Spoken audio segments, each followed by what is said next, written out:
A quorum is present, and I will now call this meeting to order. The time is 4:37 p.m. We have no public comments for posted agenda items today. I will now turn the floor over to Dr. Robbie McGowan, Field Service Agent with Region 4, and Mrs. Terry Moore, who will facilitate the Board Trustees Team of 8 training. Thank you. Thank you very much. Good evening or good afternoon, everyone. Good to see you all. First of all, thank you again for having me back out. It's always a pleasure to work with this group, and so and to be in your district. So thank you for having me. I'm also excited tonight to get to learn along with you as we look at your dashboard. I think that's a great example. In fact, I'll point that out here in just a little bit, but it's a great example of really intent and proactive board work. So a little bit about, oh, sorry, went too far. My clicker may, there we, well, it really went too far. I'm going to stand over here, if that's okay. So what I like, yes, our agenda tonight. So just want to do quick introductions or really more of a welcome, and then you're going to have an opportunity to get into working with your dashboard.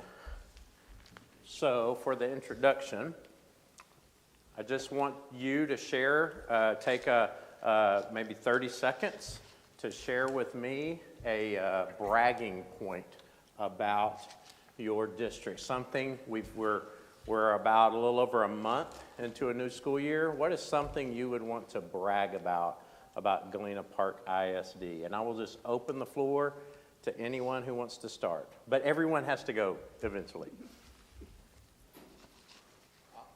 All right. Okay, so in today's current political environment, I think our group here has really stayed focused and not gotten off the rails, so to speak, and because I think a lot of people are. And, you know, we've been able to stay focused on the children of our community, and I think that's our job. So I think that's a really big deal. Right. And I think that's a huge reason why our district has been so successful in the past and remains to be successful today, because we're able to keep our eye on the ball with a lot of things going on in the periphery around us that gets a lot of other people off target. Yeah, right.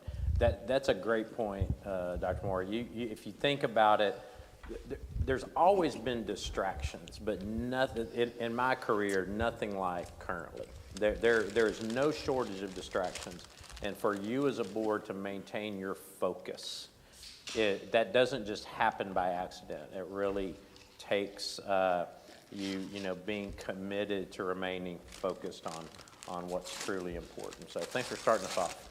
Who'd like to go next? I'll go next. All right. I think we have a great senior teaching staff as well as leadership team as far as admin. I think we have a lot of experience where we do have the younger teachers coming in and they can be properly mentored, as well as our program that we have where our graduates come back and teach as well. All right. So. Kind of a grow your own type thing. That's excellent. Excellent. Thank you. Thank you for sharing. Who'd like to go next? I'll go. All right. So just to add a little bit to what Dr. Moore said earlier, and Adrian just said, I think I'm really proud of the fact that our staff, administrators, teachers are all doing and staying focused just based on, you know, what's happening in today's world and what's happening in education. I'm really proud of the fact that everyone is focused on our kids, focused on making sure that, you know, they're doing the right thing so that our kids learn. You know, we were just involved this past weekend or a few weekends ago, I lose track of time, with the dropout walk. And I'm really proud of kind of that entire group of people that put the thing together. We had a really successful event, and I'm really proud of the work that we do to try to get our kids back in school. That's excellent. That's such a great example of of not only leadership, leadership within your district, but I'm guessing you also had the community engaged in that as well. So that's great. Thank you. Thank you. Who'd like to go next? I'll go. Mr. Garza? I mean, I just piggyback on everybody. I think I'm really excited that most of our teaching positions are filled, so that's a big, because you hear a lot of districts out there, they got a lot of shortage.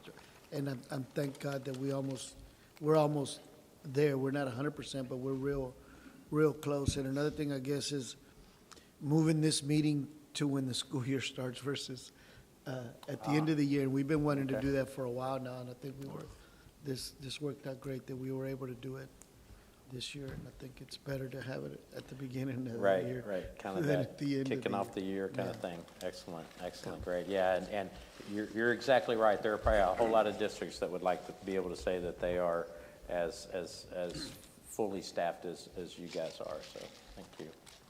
Who would like to share next? I can go next. All right, Ms. Hernandez?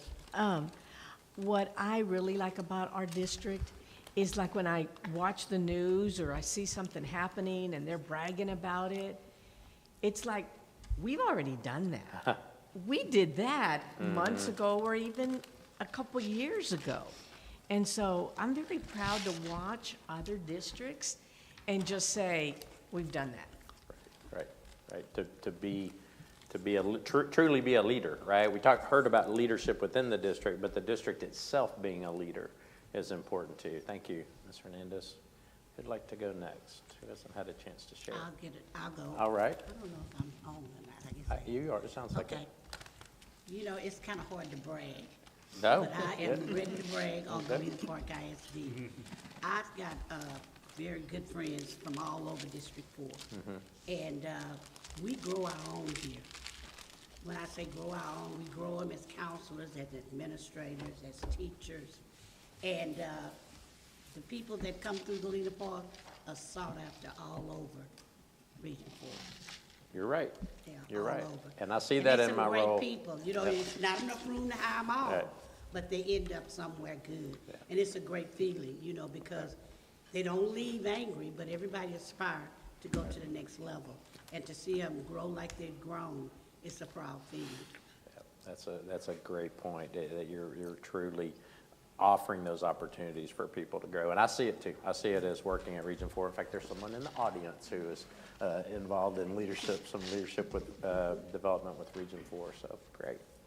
Who else would like to go? Okay, I guess I'll go next. All Is right. it on? Yes, it is. Yes. First of all, I just want to say, I'm glad we have a very supportive board working with our superintendent, who's been doing a good job, I have to say. I inherit grandkids, so I'm very involved in the district now, and I had an opportunity to visit the 10th grade campus of North Shore and the senior high school. I am so very impressed with the way they keep in contact with you via text messages and email, and the opportunity that Galena Park has given these kids. They have so many different programs that they could just go into, and that's really cool, like the AV, audio visual and culinary. Some of these programs that Galena Park has, the other districts don't have it. And so I'm really proud of what Galena Park stands for. Thank you. Excellent. Thank you, Ms. Johnson. Thank you. All right. I want to echo first I admire the longevity of the employees and the team and the leadership of this organization. You can't really go to many organizations nowadays and see the number of years invested into one location. And knowing that new teachers that come in understand that once you get into GPISD, it's a long-term commitment, and you can start seeing that. The second part, the part that I admire the most, is the equal, if not at times more, commitment to the fine arts and to ROTC and to athletics, because as we know, if we look back at our own high school careers, we don't remember what classes we took, we remember what programs we were involved in. And being involved in things more than just classes keeps you in school. Right. Yeah, that's a great point. That actually reminds me, I know, Mr. Jimenez, it was prior to you joining the board, but I remember the last time I was out meeting with you, and we spent time on how you define success. And it was so, to your point, it was so great to see those various ways beyond just how maybe the state defines success. And so that's, yeah, that's an important mark of a well-rounded school district. Well, thank you all for sharing that. So the next thing I want to actually build upon some of your bragging points, and then lead into the work that I know that Terry's going to do with you coming up. Is if you recall, hopefully you do, and if you don't, it's my fault because I'm the teacher, right? So if the students don't remember, first ask what did the teacher do. But if you remember, those of you, and I think all of you have been through this, in fact, Mr. Jimenez, we had a training recently at Region 4, our Evaluating and Improving Student Outcomes training. And this one slide from that training shows what research, so this isn't just someone's opinion they made up. Research shows that these are the behaviors that school boards do that are correlated the highest with improved student outcomes. So the research shows that if boards are doing these things, it correlates highly with improved student outcomes. So obviously at the very beginning we see that unity, that board and superintendent working collaboratively. That's why we do our annual team building, our team of 8 training. But I really want to focus on that one that I have circled there, monitoring progress. You're going to spend quite a bit of the time we have this afternoon actually doing that. And there are a couple of things that I heard in your introduction that I want to point out. First of all, Ms. Hernandez, you mentioned how sometimes you see things that other districts are doing, and you're saying, well, we're already doing that, right? We've been doing that. I will tell you that having a dashboard created for the Board of Trustees to monitor progress is a leading edge. That is not something that I see in every single district that I work with. So you have that, and it's a great resource for you to have, and it's important when it's not just something to check off a checkbox to say that you have it. It's a way for you to actually do one of those behaviors that will lead to continued improvement in your student outcomes, however you are measuring those student outcomes.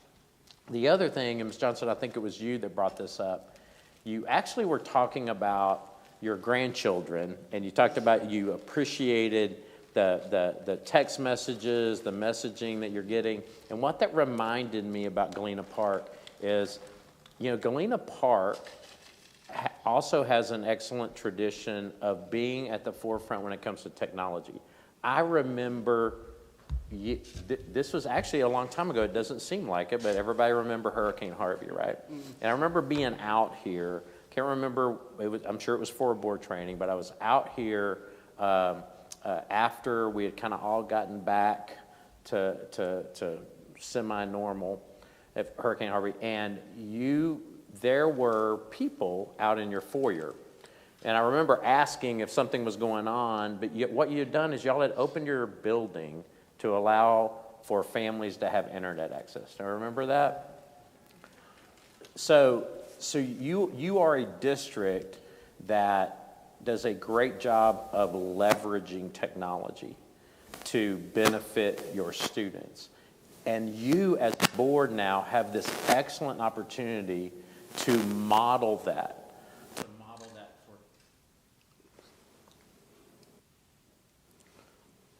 Went off there for a second. To model that for the educators in your district and to model it for the students and the community members in your district. So I encourage you to take advantage of that. That you have, we live in a day and age where there are so many points of data that are important to monitor as a board member. And if you think about it, if you feel overwhelmed sometimes in the amount of data that you're having to monitor, think about your staff members. They have even more. I know, Ms. Sherrard, do you remember those days of monitoring? as a principal. But it's, that data is changing so often that it is so great that your district has invested in this digital format, because quite honestly, if we're printing out and sending out paper reports, sometimes it's almost old data by the time we've got it distributed. So sometimes we don't often realize how fortunate we are just because we're used to having great things, right? But I would really encourage you, because like I said, there are districts I work with that would really love to have something like this, and they don't have that quite yet. In fact, the 2 times ago when I was here and y'all were kicking off this dashboard, the very next week I was at a district, and I was using you guys as an example. So anyway, I think this is a great way to it's not just something that's, so in other words, I really want you to embrace this and recognize that it really is going to make a difference, because what happens in the boardroom impacts the classroom. So having said that, I'm going to turn it over to Terry and let her work with you guys on the dashboard. All right, well, good evening, everyone. It is great to be back. Long time no see with some of you, right? What was that, a couple hours ago? But today we're working on the board dashboard. I am going to overwhelm some of you, okay? I'm going to overwhelm some of you. I'm just going to ask you, please just take a deep breath and know you will have plenty of support, and we will do one-on-one walkthroughs as needed, but it is time for us to fully transition to digital, okay? And so, but just rest assured, we will walk you through it, and we will provide the support needed to do it, okay?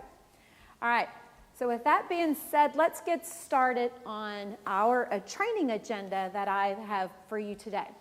So what I want to start with is our district goals and how we got here, and let's kind of remind ourselves what our goals are. And then we're going to go through our performance objectives and strategies, and just to share with you, because those are the things that change year for year, and those are the things that are included on the dashboard. So we want to make sure we all have a full understanding of those. And then we're going to talk about the actual indicators that will be measured or are being measured on the dashboard this year.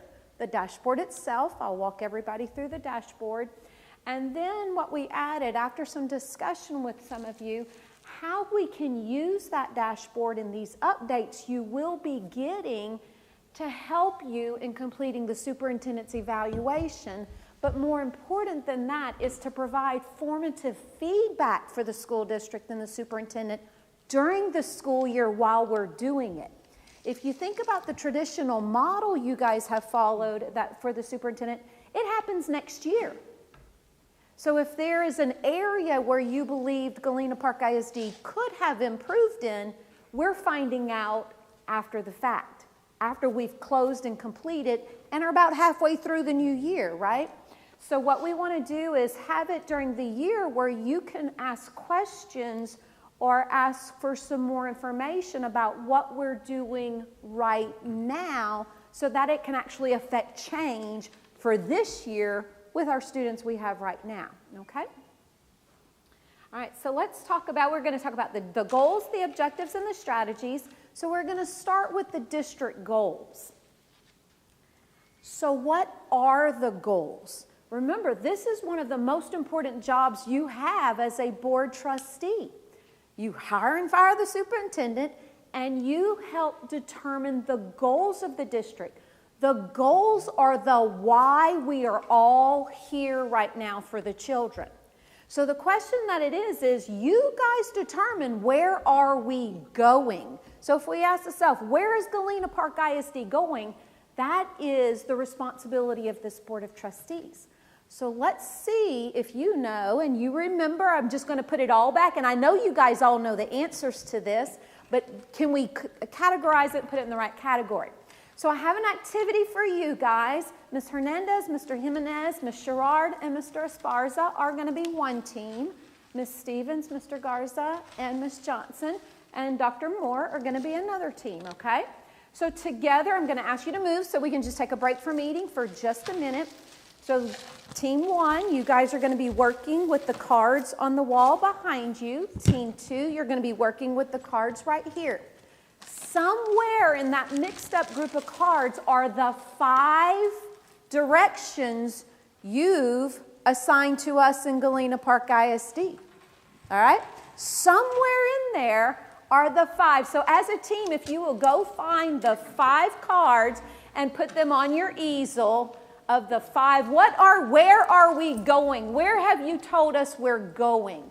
Find the 5.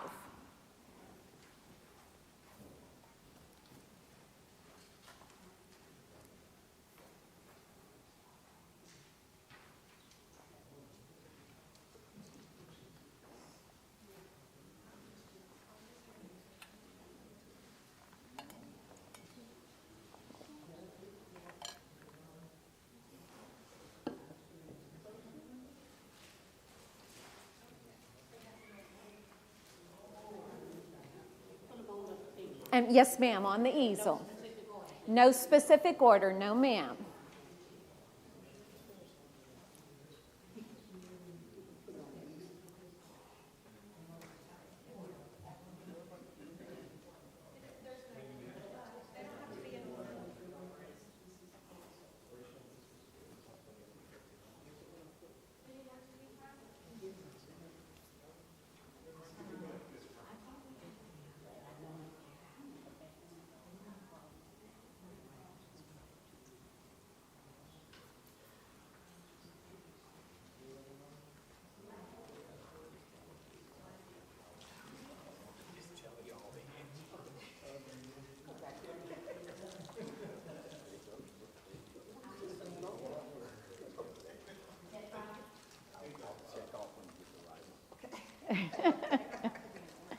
Remember, as a board trustee, you tell us where we're going. You might not be telling us how we're getting there, but you're saying we want to go to Tahiti, or we want to go to Galveston.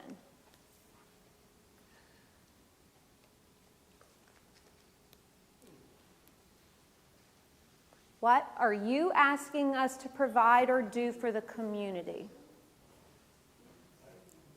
All right, one more minute.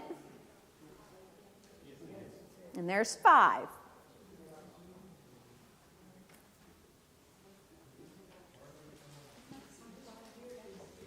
All right.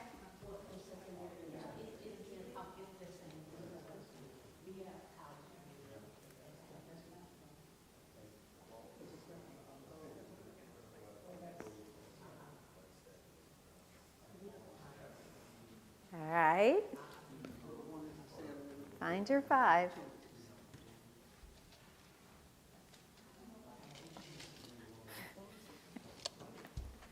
Okay. They've got 5 over here. All right. Now remember, this is a judgment-free zone, right? Judgment-free zone. Because what I didn't tell you before you started was we do everything on those cards. Like, there's nothing on a card that we don't do, okay? But we might not measure it, or it might not be within your scope of responsibility to determine that's what we're doing. Does that make sense? All right, so let's check how you did. All right, do we have our 5 on this board? We're going back and forth. That's okay. Remember, judgment-free zone. We do all of it. Yeah. But which 5 are the... Right. Yes, ma'am. Okay. All right. So let's see how you guys did. All right? All right. So our district goals, the first one is the mental, physical, and emotional safety and health for all students. Remember, years ago, you used to just say, we want everybody to be safe. But then through things like COVID, we've determined that where you said, we also want to take care of the mental health of the staff and students. We want to take care of the emotional health. So that was one where you guys say as a board, this is important to us as a board that we want for this district and community. student achievement and post-secondary readiness. Okay? Where it is more than just the big picture about improvement. So like you guys say, as a district, what's important is that our students achieve and we get them ready for after they graduate. We want them to be ready for whatever direction they're going in. Okay? You've also said, and I heard it was one of your highlights, I'm like, so excellent, that you've said we want our students to have a wide range of student opportunities. Whether it's academic, whether it's extracurricular, whether it is programming through curriculum, we want our students to be able to do a wide range of opportunities. High quality staff is one where you say, we want you to take care of our staff. We want you to find and bring in high quality people. We want them to be good while they're here, and we want you to take care of them so that they stay. And the fifth one is excellent operational and fiscal support and responsibility. In other words, you told us it's important that you take care of what you have. That we take care of, and we want to be successful as a school district for 5, okay? So now that we brought back, now we know you know, and remember, I tricked you. I put everything on those cards were things we do. So do we do college and career readiness? Yes, of course we do. We want employee satisfaction. We want that. But remember, you guys determine where our destination is going to be. You tell us where you want us to be in the future. Does that make sense? All right. So now let's talk about what the performance objectives were, because some of those other cards were actually performance objectives. Performance objectives, the district leadership, you guys say, we want to go here. So then the district leadership starts determining, well, what route, what transportation mode are we going to use to get there? A lot of times you have input in that, where when you see some of the performance objectives, it has come from input from the board trustees. But this is where you say, okay, we've got an experienced district leadership. This is where you place trust in us. We want to go there, and we say, well, we probably need to take a plane. Or we're going to charter some buses. And we're going to go this route, if that makes sense. So that's our performance objectives. So let's see what we know about the performance objectives.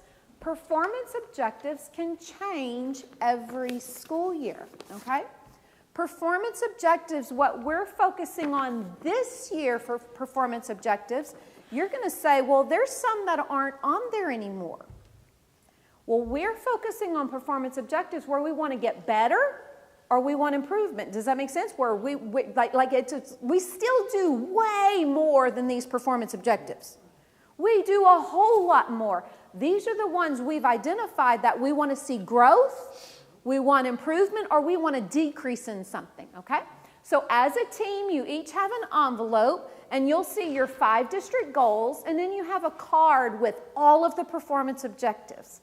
I'd like you guys together to sort the performance objectives into which goal you think they go in, okay? All right, so we're going to give you a minute to do that.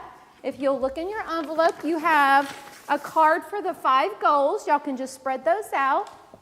And then you have all of the performance objectives. They're all mixed up. So you're going to just place them with which goal you believe they go with.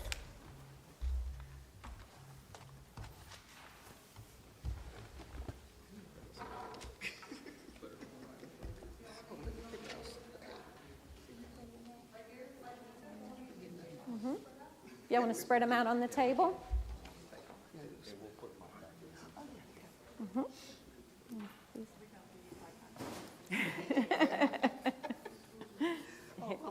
Here's the rest of their, okay, yep. Divide and conquer.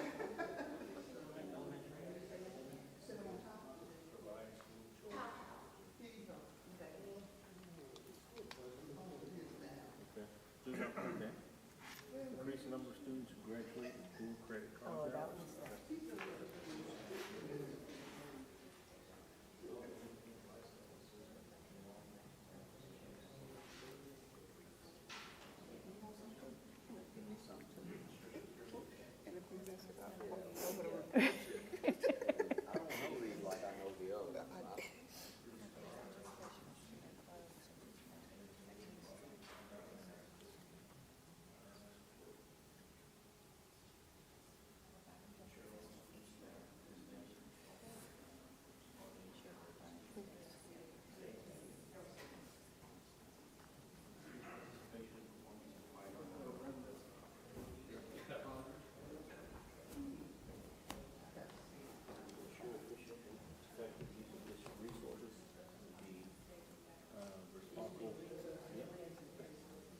be under fiscal support, right?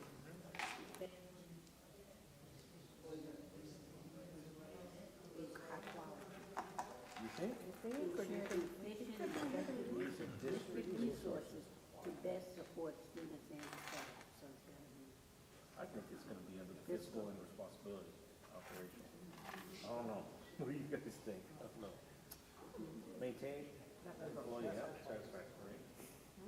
Increase the number of students who graduate college ready, okay. Yeah. Increase participation in student club, that's a wide range of student opportunities. Provide relevant and appropriate professional development opportunities to increase internal advancement, promotion, and recognition. Retention.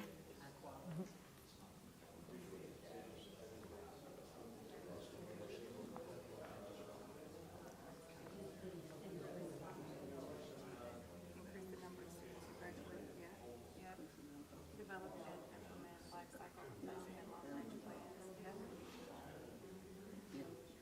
Maintain positive, yeah. Maintain and employee satisfaction rate of 80%.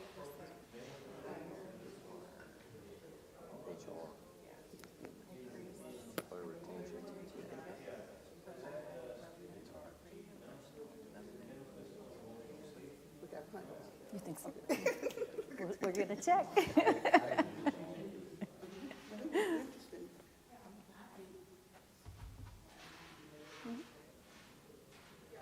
Take that one. Yeah. Get good moving around a little bit. She said, should I get them up? I said, yeah, teach. She's doing good. They would appreciate being She's a real teacher. I know.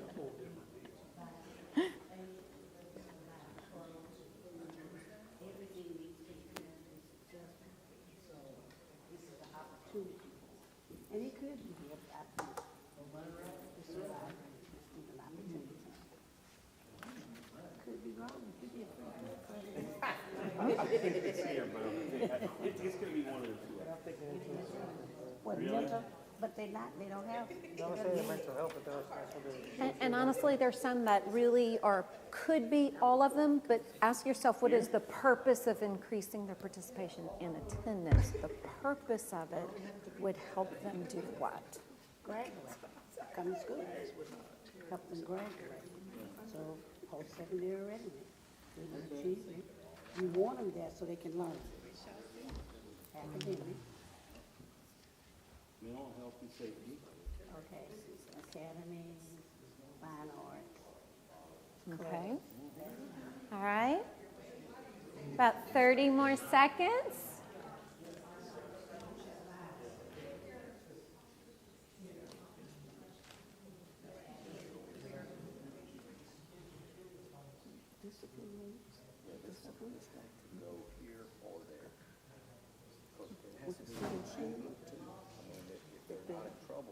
Absolutely, but look at what is written is we want to reduce repeat discipline, and we're trying to get compliance. We're not talking about the individual students. We want, it's at the district level a little bit.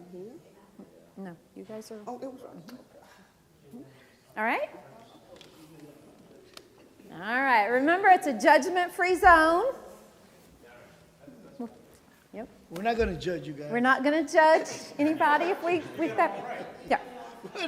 You guys actually did really well on this, yes. Yeah, yeah. Boy, but it was really, Yeah.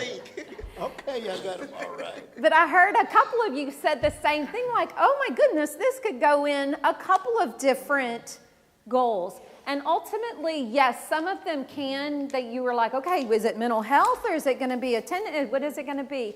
It's really about what is our goal for the students and why we're doing some of these, where it's going to be measured on the district dashboard or within the district goals. So let's see how you guys did.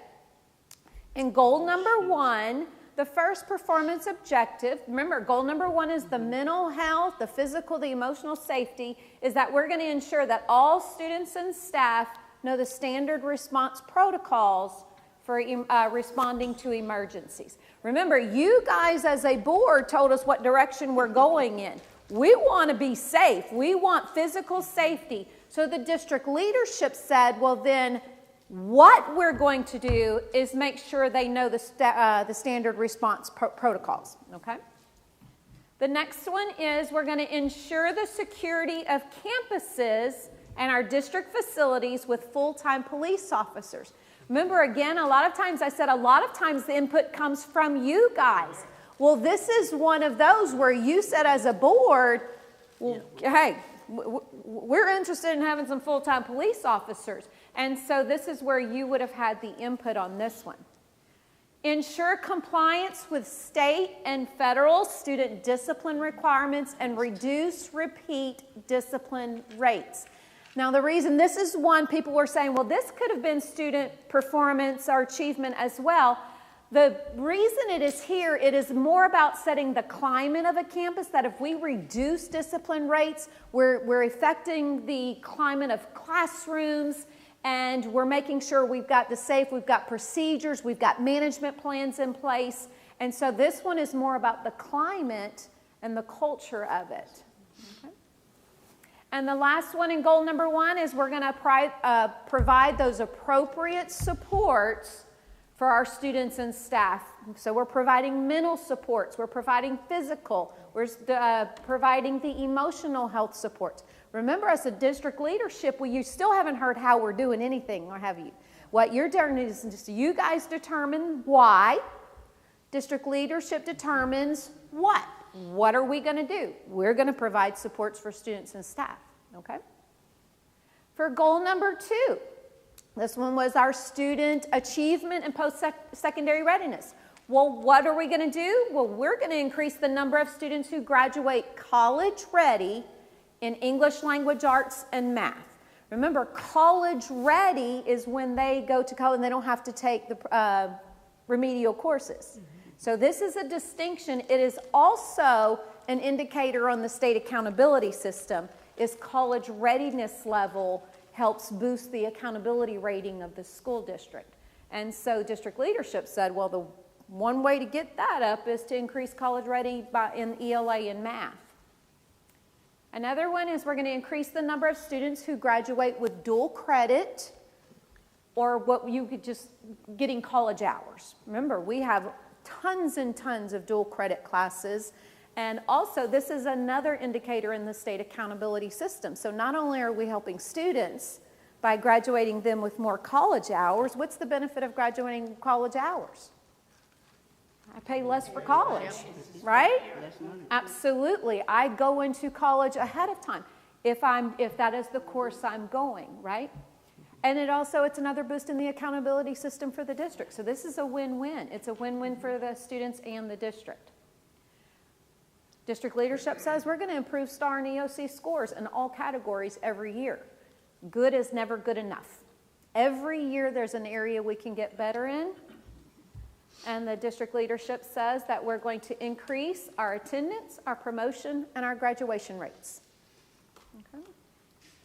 And the last one is we're going to increase, and this is the one people were like, okay, this one can go in a couple different ones. Increase participation and attendance rates of our homeless and our foster care students. Students who are identified homeless and identified as foster care have traditionally very low attendance rates. So it's very hard to help a student who's not here.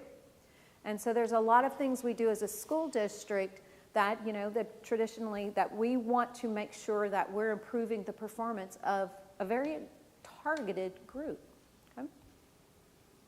All right, performance under goal number 3, this is the wide range of student opportunities. Performance objective, increase participation in student clubs, activities, and extracurricular activities. I believe it was you, Mr. Jimenez, that people come to school, the thing they remember is what they do outside of the classroom usually. It's those organizations, those clubs. We know students who are connected, bully less, we know they perform better. If you look at the performance rate of clubs and organizations, their average GPA is higher than the average student GPA, just by participating and belonging to a group within the school.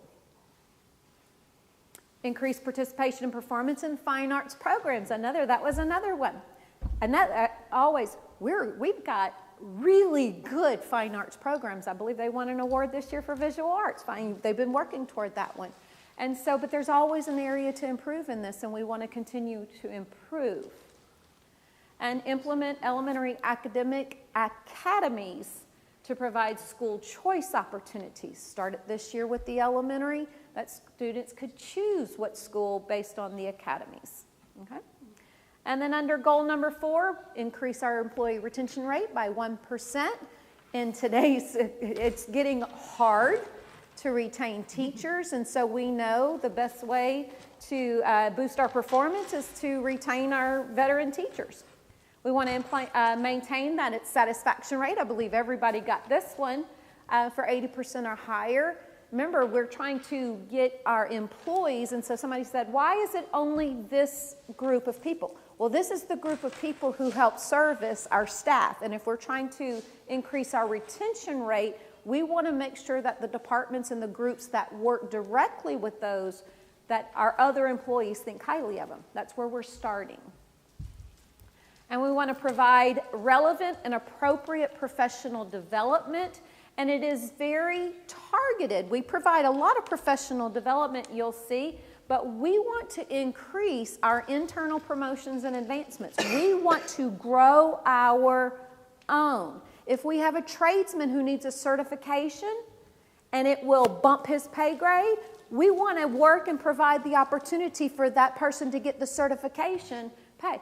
We want teachers who want to be assistant principals to have the training. We want assistant principals who want to be principals to have the training. We want teachers who want to be district specialists to have training or to be a diagnostician. We want to take people who've already shown loyalty to us and help boost them up and get them. And yes, we have a lot of administrators in other school districts that we've trained very, very well. I won't name any names, but we have a nearby superintendent, and I won't name any names, whose recruitment plan is we're going to hire Galena Park ISD's runner-up in every interview they do.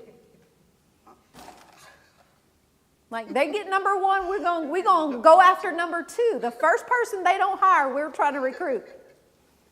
And so do they get good people from us? Absolutely. Absolutely. We know, we tease them all the time. All right? And then goal number 5, this is the district, the fiscal responsibilities and operational soundness, efficient and effective use of our resources. What do we do with what we know? There's not a bunch of extra money out there, so how well do we work with the money we already get? Do we take care of it? I believe in the last presentation you got is all the extra stuff we did because of the responsibility with the money. And then maintaining that positive fund balance and make sure that we have fiscal soundness for years to come. And then developing and implementing life cycle replacement plans. You know how sometimes you have something that you don't know what you have, that you don't really truly appreciate it while you have it? Now that I work with other school districts, I don't know that I appreciated our facilities enough.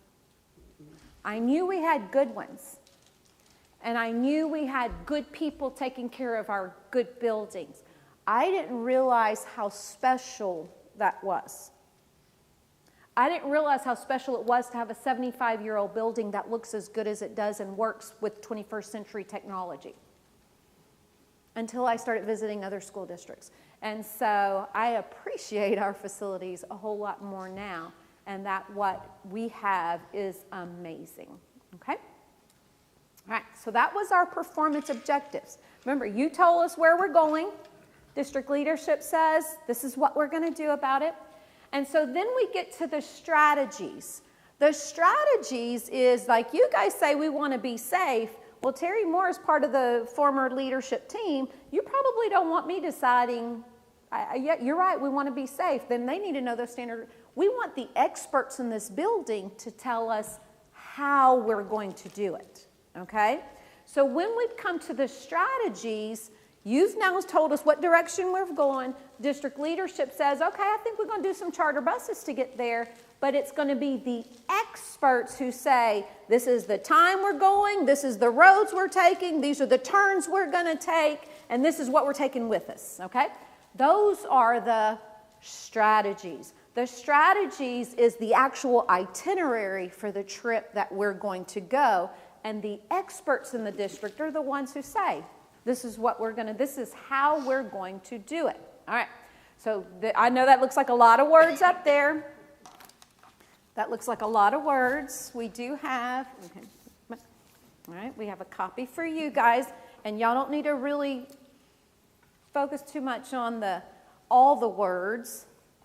But if you look at, this is district number 1, the green, what you're getting is the performance objective. Okay, so I'm just going to show you the format of it. So like we said, we were going to ensure all students and staff know the standard response protocols for emergencies, right? So then the district experts here in the district, our safety and security experts says, well, then what we're going to do, how we're going to do that, is we're going to teach those protocols at every campus and district facility within the first 10 days of the semester. Do you see how specific it starts becoming down and down? And so then you guys said, we want full-time police officers, so the district says, okay, we're going to do it with full-time. But then the how is we're going to actually contract with the Harris County constables and assign them to the campuses. The how, the specifics come from the experts who work with that group. And so you can see that we have quite a few strategies.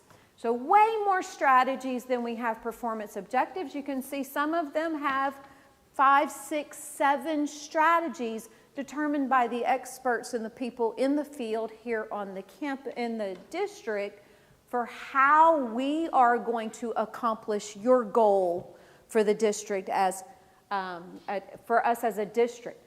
These things can change, okay? Remember what they've decided the strategies are going to be are the most critical or the ones we want to improve in or the areas that were the weakest in the system. For example, the one that talks about the college readiness, when we're talking about improving student achievement, they went and looked for the weaknesses in our performance in the past and said, this area is where we can get more boost in our student performance as if we focus on this area. It doesn't mean they're not going to focus on all the other areas. That they're still going to be doing work on military readiness. They're still going to be doing work on career readiness. One of the ones that is not here anymore is the certifications from the CTE department. Remember? We got really good at that. They're still going to be doing that. They're still going to be focused on doing more and more and more every year. It is just not a written strategy being measured under the system for you to provide, to progress monitor throughout the year, if that makes sense, okay? So just because it's not part of the district improvement plan doesn't mean it's not being done. The district improvement plan is what we want to improve on. And what are we adding new this year? Like the elementary academic academies, okay? So I know that, because if we wrote down everything we did, I would be giving you a binder yay big. And so when the purpose of progress monitoring is, and we all know what gets checked gets done, right? And so what do you think is really important? And so by you saying what direction we want it to go in, these are the things that they're telling you. These are the things we're most critical or what we need to start new or what we need to get better in that you can monitor our progress throughout the year, okay? And so there's a whole lot of them that you'll see. Our professional development pops up in here again, conducting the recruitment opportunities. And so we can go as far in depth in these as you want, but these are what they're going to actually do to get, so like if we're going to increase attendance, promotion, and graduation rates, well, the first thing they said we're going to do is we're going to contract with constable deputies, truancy officers, to reduce our student attendance concerns. Okay, so that is a specific how we're going to do it. They're going to implement truancy prevention programs that are compliant, of course, to ensure increased student attendance. They're going to implement McKinney-Vento Act programs. Remember, we want to improve homeless students. So they're going to implement McKinney-Vento Act programs to increase our student achievement. We're going to recover students that have dropped out through our annual Dropout Recovery Walk, which I already heard as one of your highlights. So that one's a strategy they've already accomplished. They want to provide intervention strategies for students who are at risk of not graduating. So these are all the specific things that you'll see on the dashboard when we get to the dashboard that you can say, well, what's your progress on this one? Okay? Like, how are we doing on this one? Remember, at any time you can ask about anything the district does. It doesn't have to be listed on the dashboard for you to say, how are we doing in this? That as a board of trustees, you always have the right to say, what's our progress on this? How are we doing? That's your responsibility for progress monitoring. That is, if it's an area. That also helps the district. It doesn't hurt our feelings. I think we were talking about earlier. A lot of us have been principals. Principals, you just don't hurt our feelings anymore. They've been hurt so bad, right? Am I describing Janie well enough? It's really hard to hurt a former principal's feelings. You know, we've been come at so often now, you're just not going to hurt our feelings. So when you say, hey, what are we doing or how are we doing on something, we are used to having to explain and justify.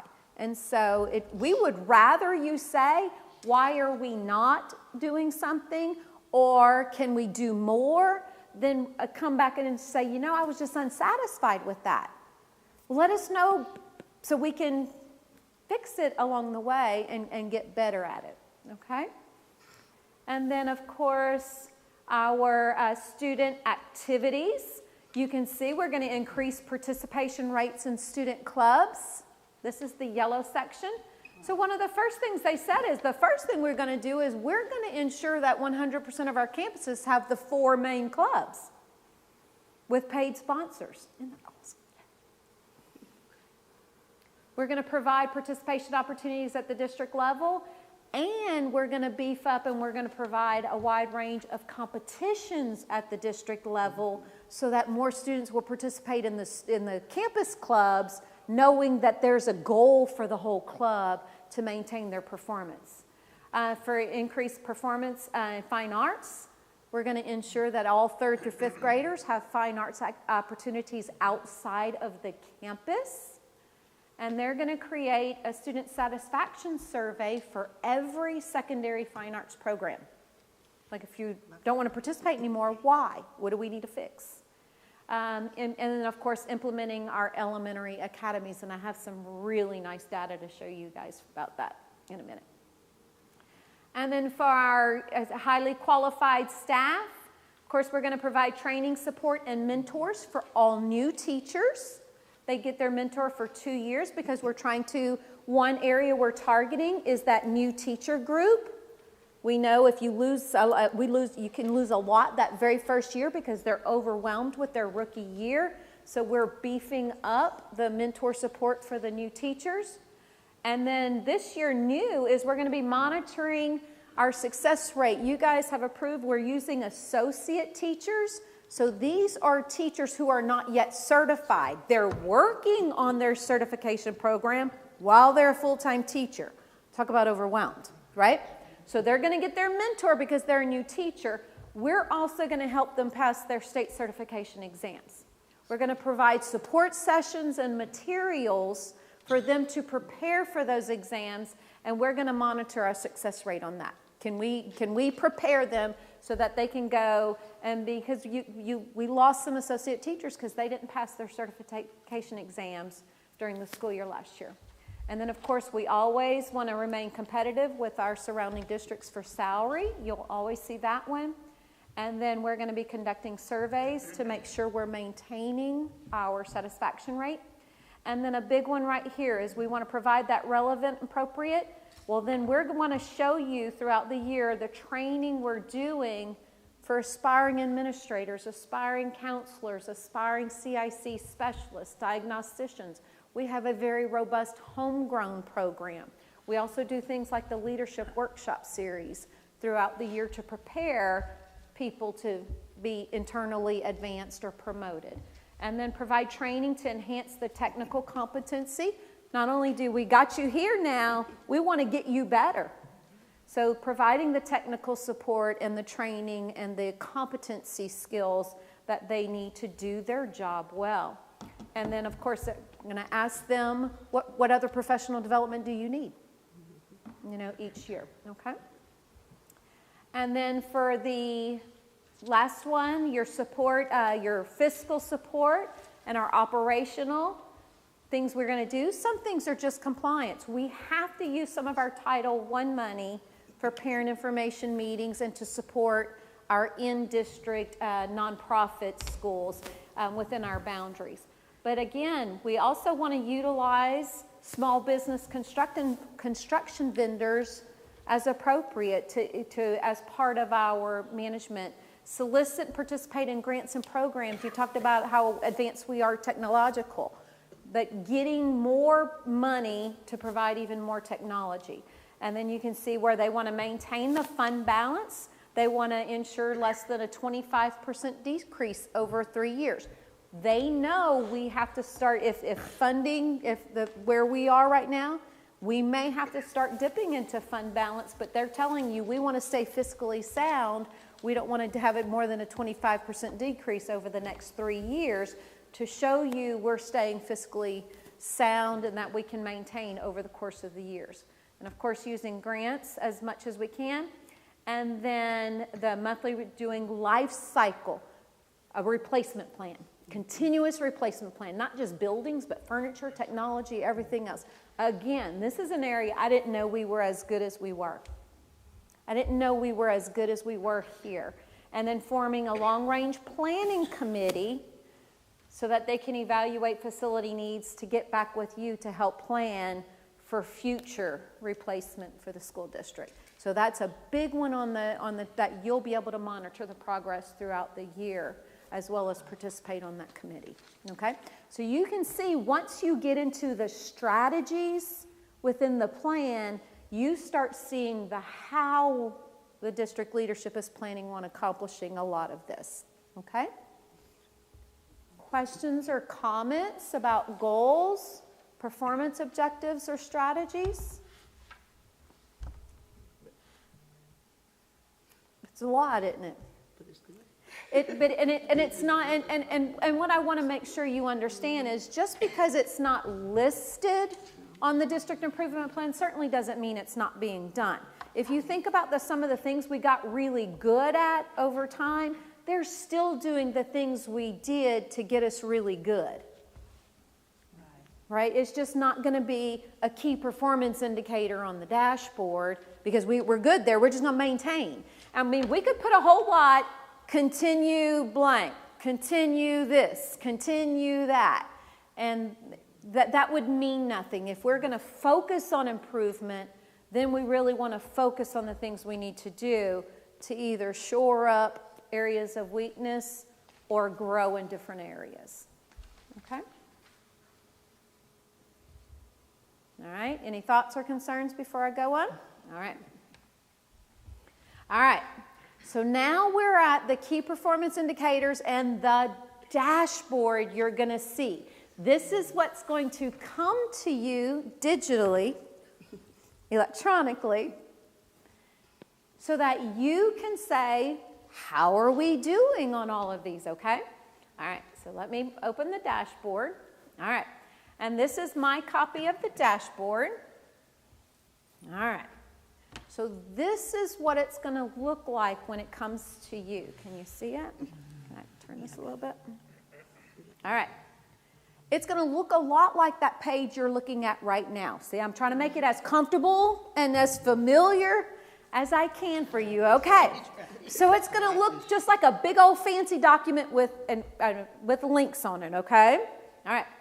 So very simply, you can see the very first performance objective, our goal number 1, performance objective. They said they want to teach the standard response protocol. So you can say, well, how are we doing on that? Well, when you get the first quarterly report, I'll tell you what their progress is, okay? So I've just filled things in so that you can see what it's going to look like, okay? But if there was no progress, it would be just clicked like that, and it would say there's no progress. Okay? That means, well, we're well past the 10 days of the semester. Dr. Moore, why haven't we made progress on that? Does that make sense? And I can tell you right now, I can go ahead and mark this one because I know they've already done it, and they were at 100%. So what you can say as a board trustee is like, well, look at that. They've already trained every campus and every facility on the response protocols this semester, okay? Terry, can I add something? Yeah, absolutely. So think about this. Our old way of doing things, you guys would have told me there was no progress a year and a half later. Now you can tell me there's no progress 2 months later. In October, and like, we why can haven't do we done- something about it versus a year and a half. Does that make sense? So that's the reason. I will tell you another advantage to this is they have to report this knowing it's coming to the board. So if they know they've made no progress and they're about to report, I've made no progress. Yeah, y'all, Galena Park people are better than that. If they haven't made progress and they get this, they're going to go, oh my gosh, we haven't made progress. And they're going to go make progress. And isn't that our goal? That the work gets done, right? And so with the number of people, that makes it so transparent. So if it says no progress, you could probably assume they just haven't started the work yet because it might not be timely and appropriate yet. Okay? Terry, I have Yes. a question. This platform, it's web-based, obviously. Yes, sir. Do we have access through the district, or is it something that we access through just a website? You're going to access it through your GP apps, through your district portal, because you guys are going to be the ones. It's not going to be on the public platform. The public information, there'll be a separate platform for the accountability purposes for the public to view, because some of the information we're reporting to you as trustees would not normally otherwise be public information. Okay, does that make sense? But yes, and you will have access to this all the time. I will send you an update, but you'll still have access to the documents throughout. Pull it up, and we can look in, and the progress will be updated. Yes, ma'am. As soon as I show you the charts, I have them all linked. So as the charts and the information gets updated here, you will have the current information. You necessarily don't need to wait for the quarterly report from me. You could go in any time and see the updated information, if that makes sense, okay? So you won't be sending us that paper like we used to get with. We're going to try. We're going to try, and I'm going to talk about at the end that we do have a backup plan. Yes, ma'am. Will we have the data to drill it down? Yes, ma'am, absolutely. And you can see the KPI right here is your key performance indicators. These are the ones where we already have the measurement built and ready to go. You can see these are not linked yet. They will, all of these will be hot links you can drill down on. And let me show you one I already have linked. This one right here. So when I drill down on it, you guys will be able to open it. You can look at the small, or you can open it and see the actual live data. That's awesome. Okay? This is linked to my spreadsheet, so as soon as my spreadsheet gets updated here, your chart updates. So anytime you open this, you will see what it is right now. Okay? Does that make sense? Go back to, let's see, we're here. Can you click on the drop-down menu again? Absolutely. So yes, so when we update the district improvement plan, there's either been no progress, some progress, which means we're starting to work on, and it might be a year goal that you can see we've made progress, or we've made significant progress, which means we're almost finished, we're almost there, or it's been marked as completed. We've completed that strategy for the school year already, okay? Terry, who's responsible for updating this? The experts in charge of the field. So for instance, like for conducting the training, Marley Morris, Dr. Morris is the one responsible for providing the updates. And so he's the one that supervises the team doing it. So you're getting the information from the team doing the work. Okay? So you can see, like, if this one is some progress, some progress, some progress throughout the year. Let me open that one. Why is that one? Some progress. And you can say, why are we not getting there? What's going on? Do you see how this can generate the questions for you? Or then we get to where, okay, we complete. So we wait it. Yes, sir. Do we have the actual dates that we're going to conduct the ACT on campus? Are we going to use that as? Yes, absolutely. Awesome question. Yeah, the October one is about to come up. So if this generates another question you have, so the reason the February 1st date was because the ACT test school date happens in the spring, after the February date for the ACT TSI. We do have a school date in the fall right now that is focused on, it's a different class. And so there's the reason it's mostly seniors who are taking it and some early juniors who are taking it. But the courses that it's built in, the TSI is built into our freshman and sophomore classes, and then the ACT is built into our junior classes because we want to prepare them for that administration in the spring of their junior year. Does that make sense? I wonder, would it make or be more accurate if we have like a NA, just because in some quarters It would not be applicable versus saying no progress? Absolutely. I can add an NA just like that. Absolutely. no progress could still be a negative. Yes. Okay. Absolutely. So NA would tell you guys just that it's not applicable right now, that we're not started, but it is very appropriate that we haven't started yet. Absolutely. Yes, ma'am. Elizabeth, would you write that note for me? Okay. But then you can see going across if we're making any progress on that one, or if we've completed it, then at least you know, okay, they've completed this one. Good job, Galena Park ISD, you've completed it. This goes with the district improvement plan. Yes, ma'am.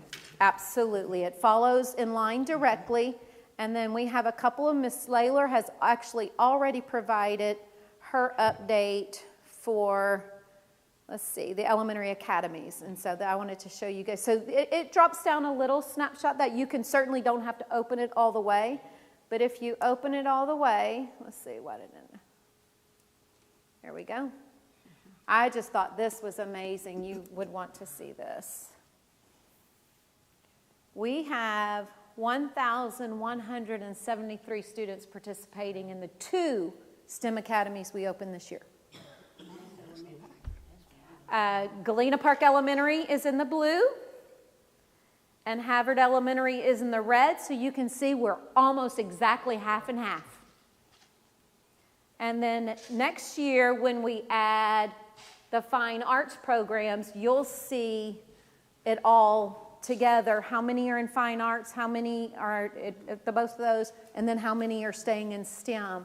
And as we go, so I thought that was, as soon as I saw that number, is that not amazing? For the first year of the academies, we have almost just under 1,200 elementary students participating in those. So when we say, like on some back, you go and you say some progress, could we get like what progress has been done? Absolutely. Yes, sir. I'm ready for you on that one. All right. So in addition to providing us the number, they're also giving us updates. And so I'm going to scroll back for the one I have ready. We're working on these right now. As part of you're going to get the dashboard and you're going to get a quarterly report. So the quarterly report, if you open this, and I'll have it linked for you guys, you'll be able to see we're going to be making a list under each strategy of what was completed or done during that quarter. So on this first one, you're going to see everything they did in July, August, and September to make progress toward that strategy. So you'll be able to, so remember that binder you get for the superintendent's evaluation a year? Yeah. That you're like, okay, I got to read all of this information of everything they did. We're going to be telling you during the quarter as we're doing it. So you'll be able to see, oh, here's exactly what they've done.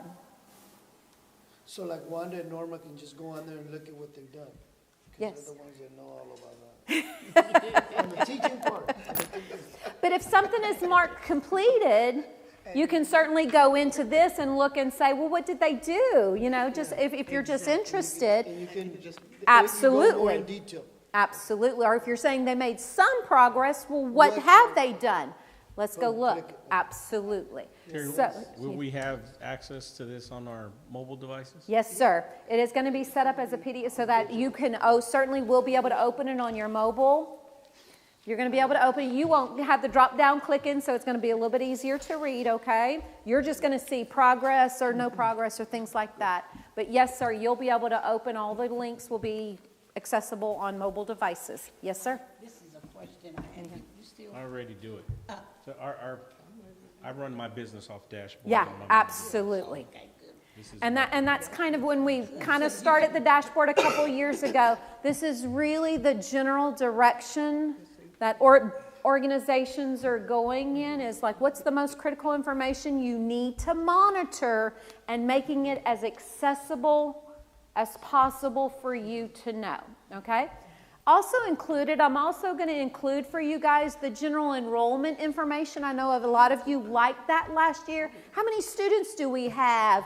You know, what percentages in SPED? What percentages bilingual? Those general informations that as a trustee you might get asked by your community, or we want you to know because we know it might be critical to requests we have to come back and make.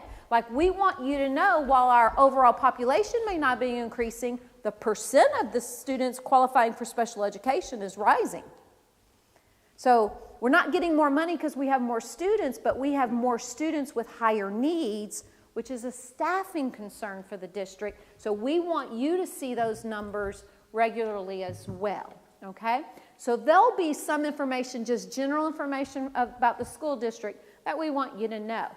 So if there is things that you're going to get attendance and things like that as well that you can monitor and look at.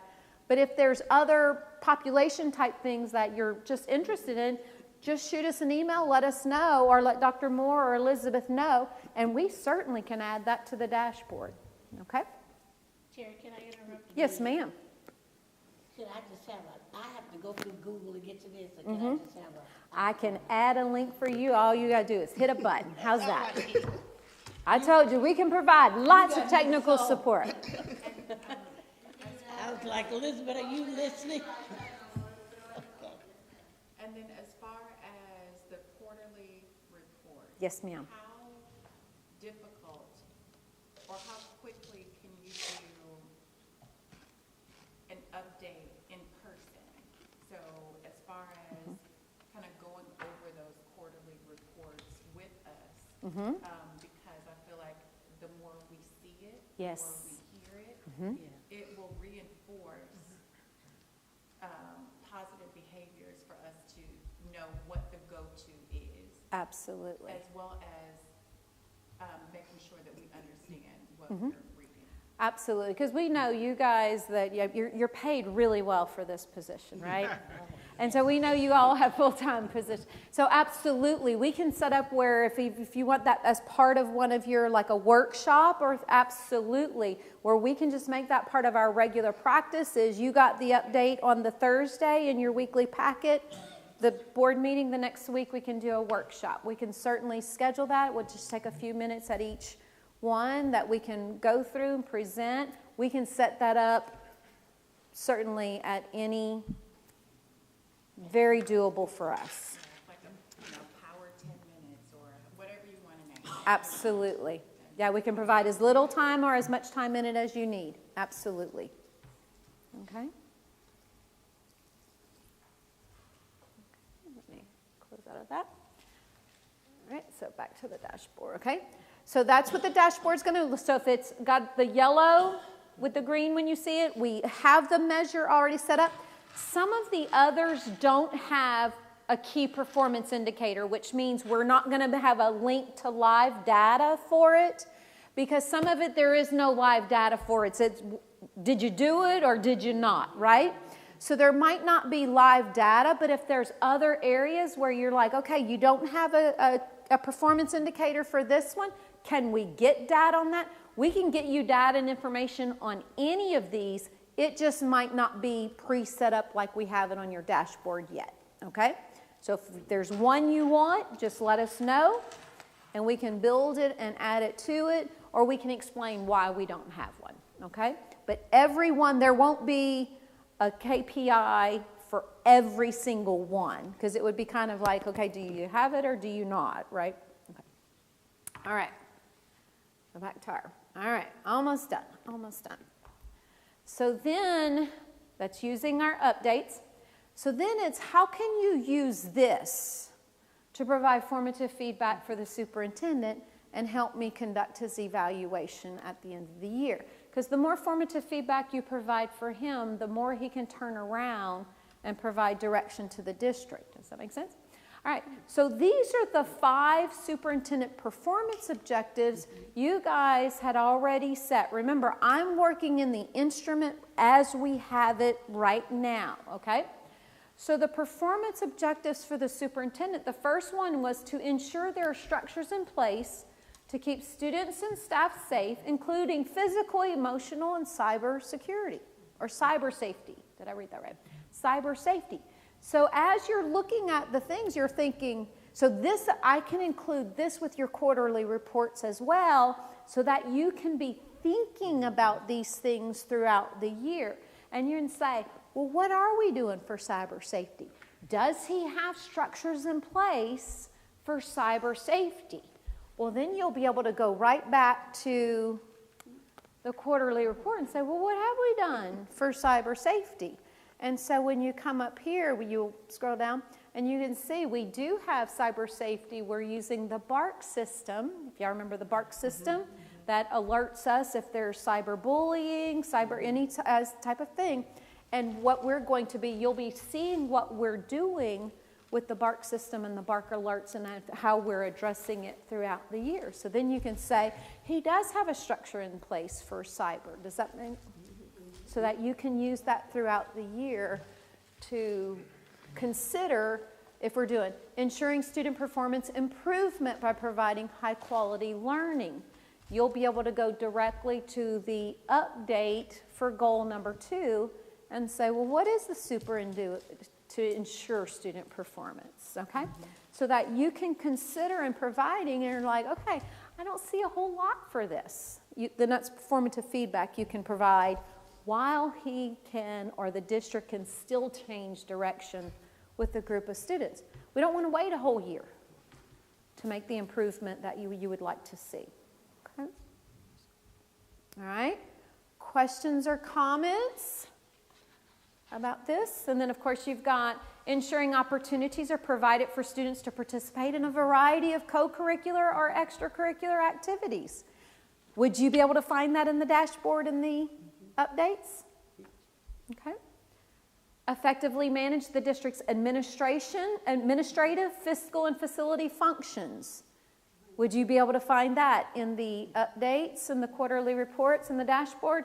And then, of course, you guys, this one is separate, maintaining and supporting the positive relationship. That's one that is specific to. This one, you'll know about that one personally, I think. I don't think you'll see it in my dashboard, but you'll feel that one personally, okay? But you will see our communications with parents and community in the dashboard and the updates, okay? And those Monday meetings that you do on the air. Absolutely. And what you'll have in the updates, we're going to be linking and uploading some of the documents and samples for you to see. So we might have a video of a Monday. Remember the Monday messages and things? So you'll be able to see, hey, we communicated this in the parent newsletter. Here's a link to the parent newsletter it was in. So if community comes to you and says, oh, wait, no, that's in the parent newsletter. It helps you fully explain what we're doing as a district, okay? So let's talk about the timelines. What are these going to look like? Remember, these are going to be quarterly updates versus monthly updates. Last year we were doing the monthly dashboard, and the reason we made the adjustment was most of our data doesn't update every single month, and so there were some dashboards that it would take a couple months to update. So quarterly is how we're going to do it this year.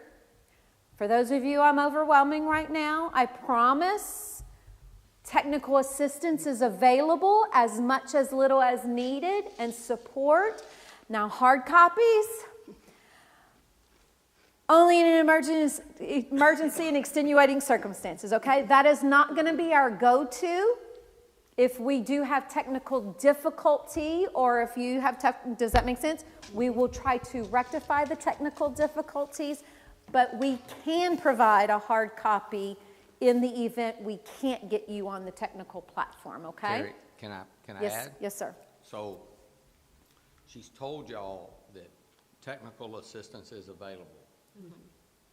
She will sit individually with you when you're available and take you through it step by step by step. Okay? Or we can do it in a bigger group as a workshop, but to starting out, we want each one of you to understand how to use it. So the hard copies and all the other thing isn't such a big deal. Does that make sense? Yes. Okay. All right.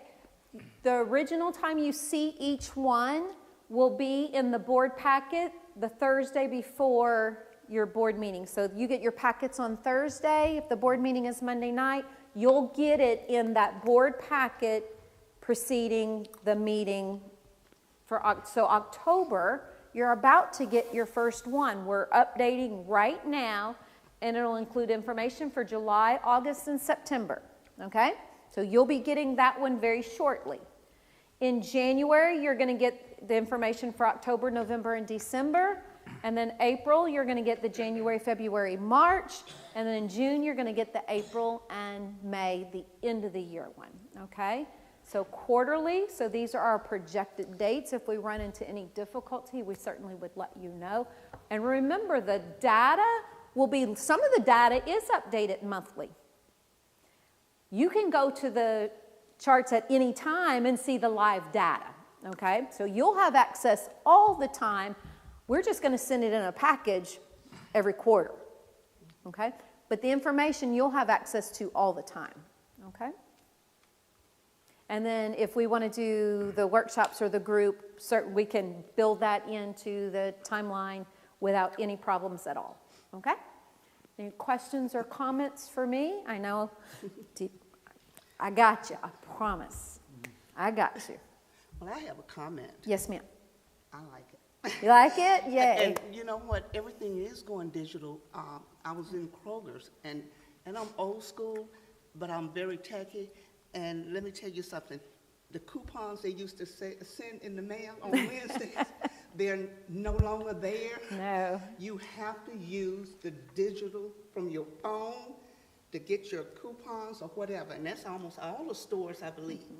And it's just a change. If you want to go to a ball game, you probably are scanning a phone, That's right? Yeah. Everything is, that's what they're leading to. So we may as well shop. But think about the access to data you have. That's what's amazing. And it's always live and correct. If I give you a hard copy, by the time you get home, it's outdated data. Yes, sir. What I really like about this too is, if you remember that slide I put up earlier about board behaviors that impact student outcomes, advocacy is another one.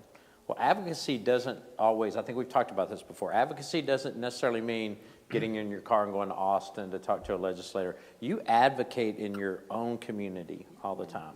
So that, like one slide that stuck out to me, to be able to say to someone, you know, for instance, if you're talking to someone and to be able to say, you don't have to remember the exact number because I don't, but I can tell you, you know what, we have over 1,100 students in 2 of our elementary schools in the STEM program.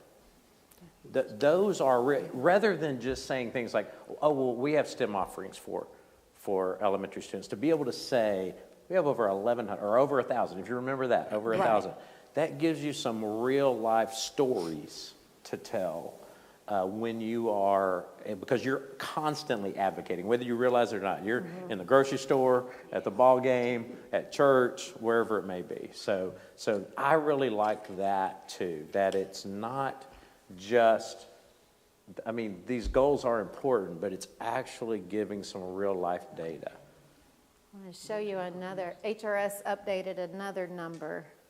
I just didn't get down to it. That, The other thing I'll tell Uh-huh. you guys is, having worked with dashboards like this at my job for the last 6 years, it's actually extremely easy. And the level of information that you get live time from this is second to none. So I love this. I'm so glad that we're moving into the new millennium with our reporting. Just be professional and nice, okay? It's going to be great, Ms. Lynn. I'm telling you, once you start to work with the dashboard, it is so easy, because it's the same dashboard. And once you learn how to manipulate it, it is the same thing over and over. It's super easy.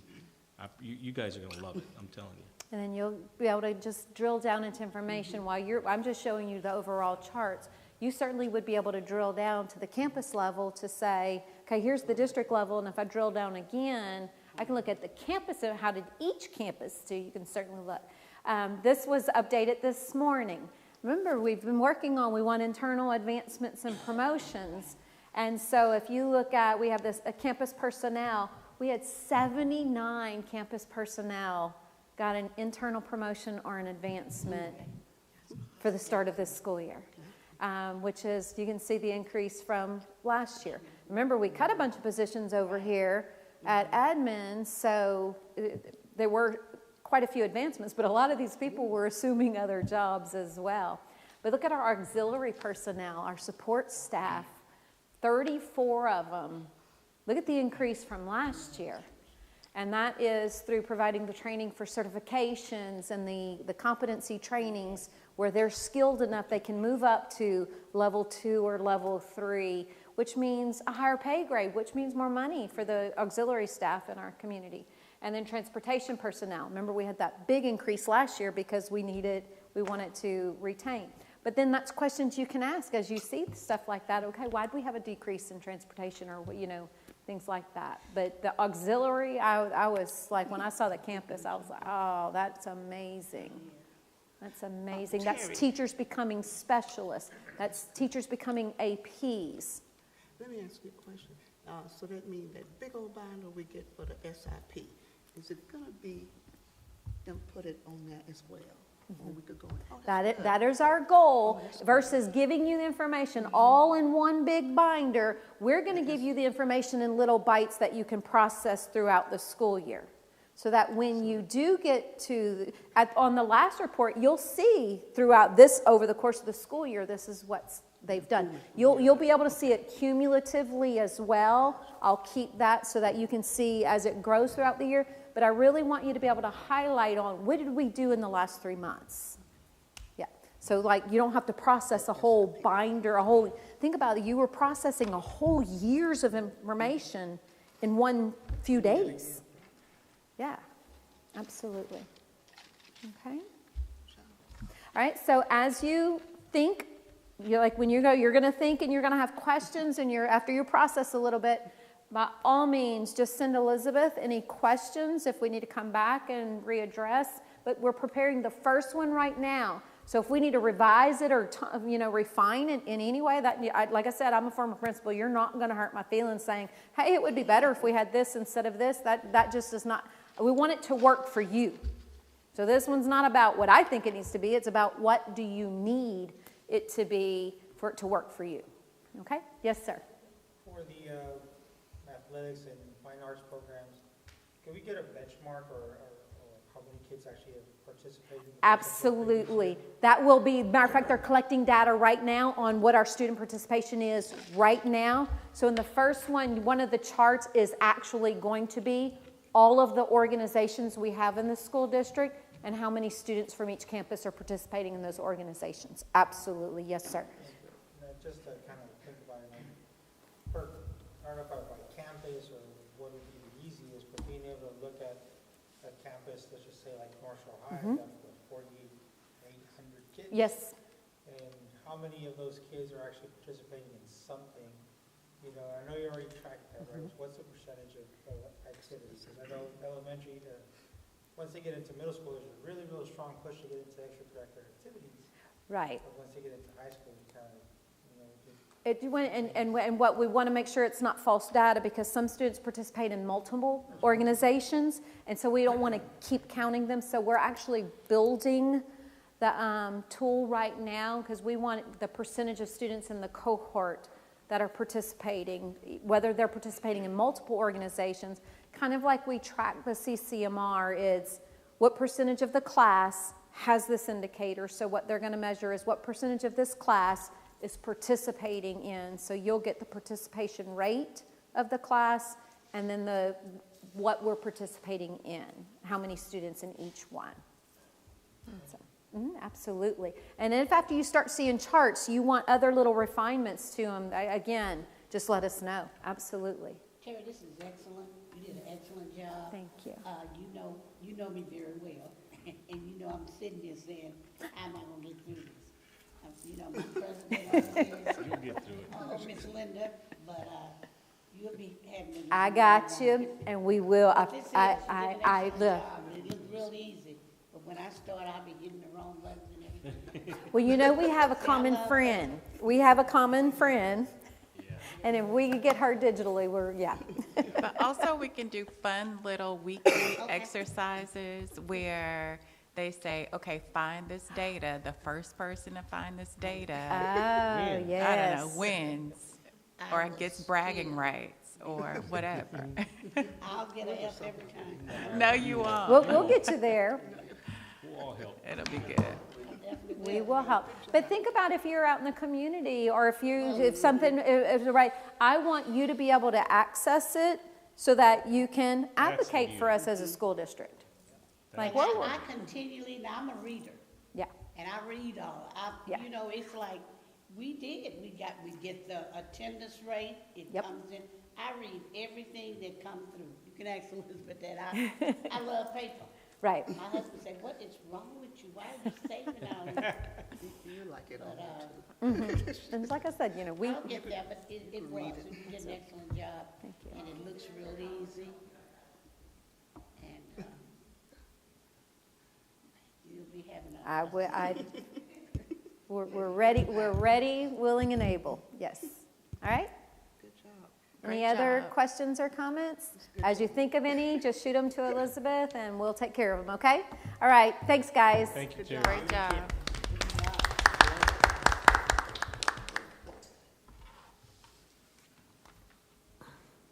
How about we do like a 5-minute break, stretch break, and then we'll get started with our second part of it.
All right.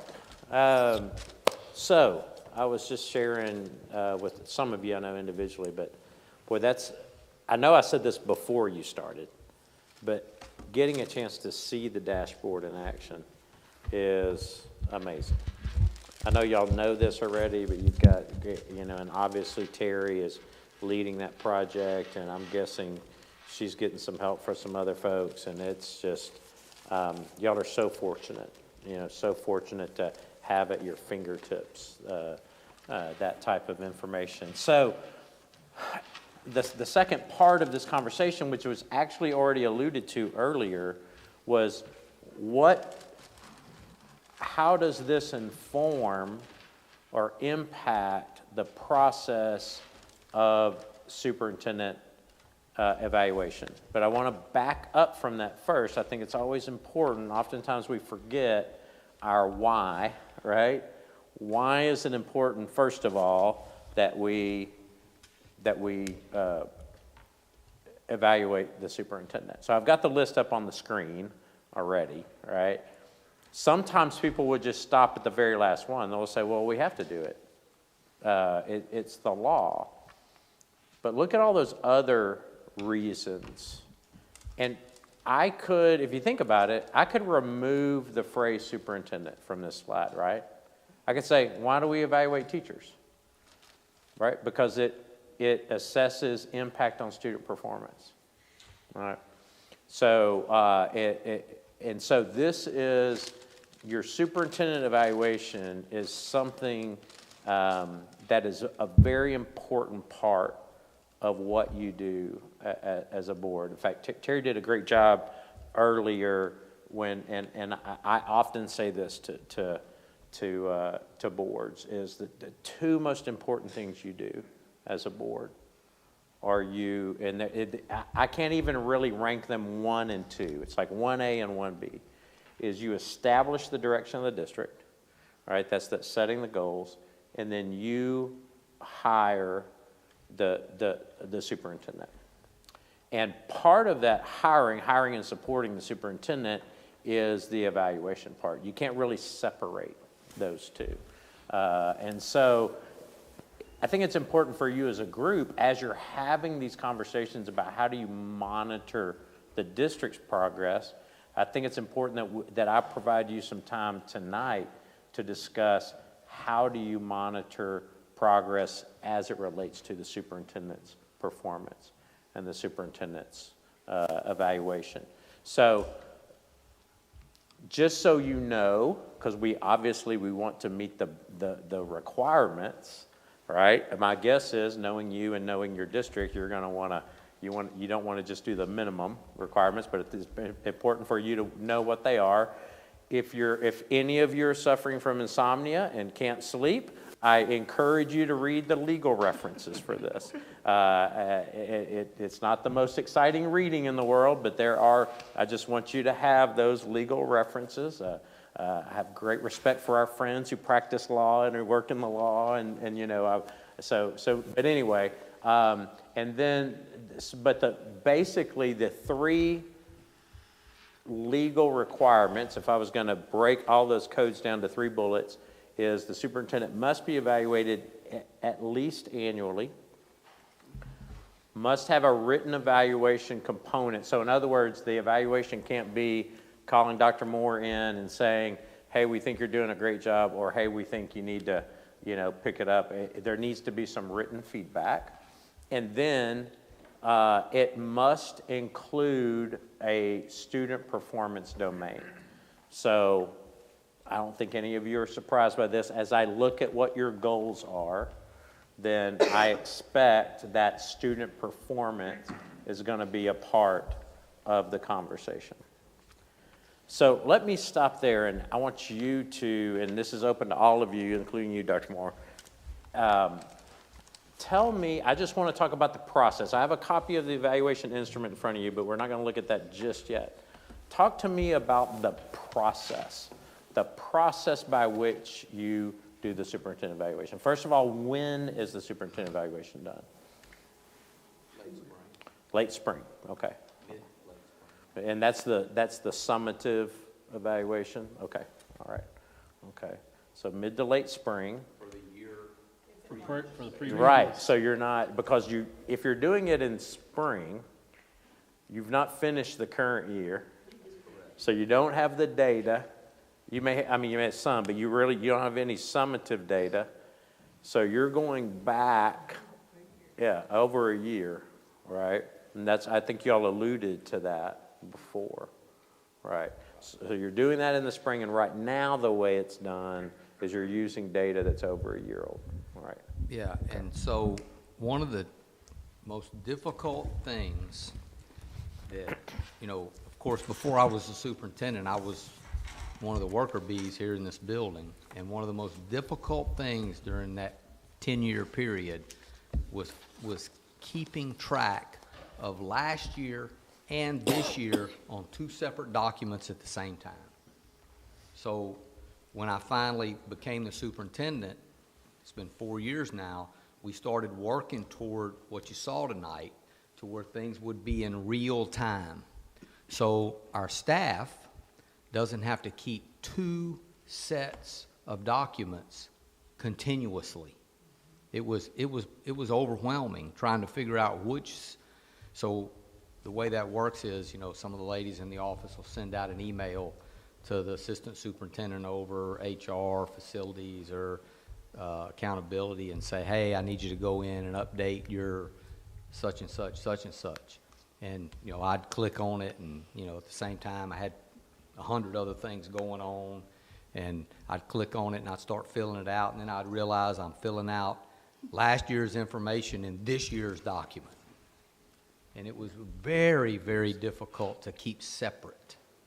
And so one of our goals 3 years ago was to get to the point where you see us today, where you're looking at stuff in real time, where if you do have a suggestion, and many times you guys have great suggestions, it's in real time. We can actually do something about it because it's happening as we go, versus getting this stack of documents that are a year and a half old, Right. that we really can't do anything about.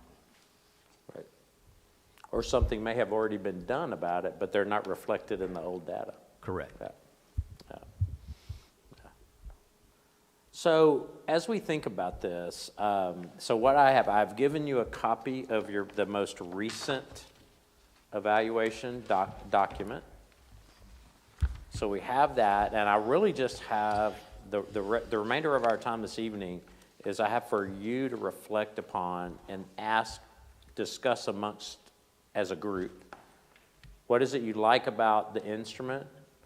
What do you like about the process? And what would you change about the instrument? And what would you change about the process? So I'm opening the floor up for feedback. Go ahead. I'll say one of the great things about it is this is one opportunity where everybody has to have a voice. So everyone has to kind of comment on each item that we are evaluating. And so it gives us an opportunity to really have dialogue and conversation around what we're discussing. All right. Right, it's not just, it's opportunity for all 7 of you to Exactly. actually have input into this. It's not something done by the board president or the board officers. Okay, very good. Good, thanks. Thank you, Adrian. I like the document itself. I mean, it's pretty self-explanatory. It's very straightforward. It's simple, but it hits all the data points that, for all his goals, and it's all there. The one thing I would like to see is just, getting away from doing this manually and, put this in an electronic format that, you can do from anywhere you are. Because sometimes, people have busy schedules. Sometimes I have to travel for my business, and I may not be able to get access to this, a hard copy. And if it was electronic, then you can do it from anywhere you are, and it makes it much easier. So that'd be the one improvement I'd like to see. Gotcha. Gotcha. And I think that can be done. One thing, and you probably already know this, but just I feel compelled, I have to say it, is it is you know, this is not something that is something the board does in public. These are that's one of the exceptions you have. So just whatever you create, and you can create something digital that is also secure. But just remember that because we have those formats for teacher evaluation and principal evaluation now, so we could certainly do it. It would just, again, have to be mindful of that as you create the format. Linda? I have a comment going back to the superintendent's evaluation. Okay. Now, you said that when we're evaluating him, we have been evaluating him on prior. Right, it sounds like what the process. I would disagree. Oh, okay. Okay. Okay, how did you understand the process to be? The process that I understand we evaluated was on what he did that current year. The only thing that we did not have the appropriate data on was the academic performance on the scores. Okay. But everything else we evaluated him on was what he currently did under this board's direction. Okay. We didn't go back and look at, because I would, as a board member, I wasn't here that year. Right. So everything, what we saw today, they've done a phenomenal job of giving us paper, you know, giving us everything from attendance to, it's very little. And this is not a pat on the back, this is the truth. It's very little that we don't know that's going on in Galena Park ISD. Right. Because he made sure that team of 8, we might have everything else on our phone. Right. We know exactly what's going on all the time. Are you telling me Dr. Moore prescribes to the old adage that kindergartners like surprises, but board members do not? Well, he knows it. He knows it, but so, that's why I wanted to go back to it. Okay. There's Okay. certainly, So it sounds like there's some of the data was older, and then Which would've some been of it cut may off, have been Because more we recent. based Okay. everything on, you know, the state changes all the time. Right. And we knew we had an A, and we were very, very proud of it, and we're still proud of it. And we did with that as far as that, but everything else was based on what was happening Gotcha. Okay. the year. Okay. Good. Good. Other reflections, either things that you really like about either the process or the instrument, or things that you would want to change or update. Love the instrument. I know the first year you're a board member, it's very uncomfortable evaluating for whatever Right. reason. You don't. Mm-hmm.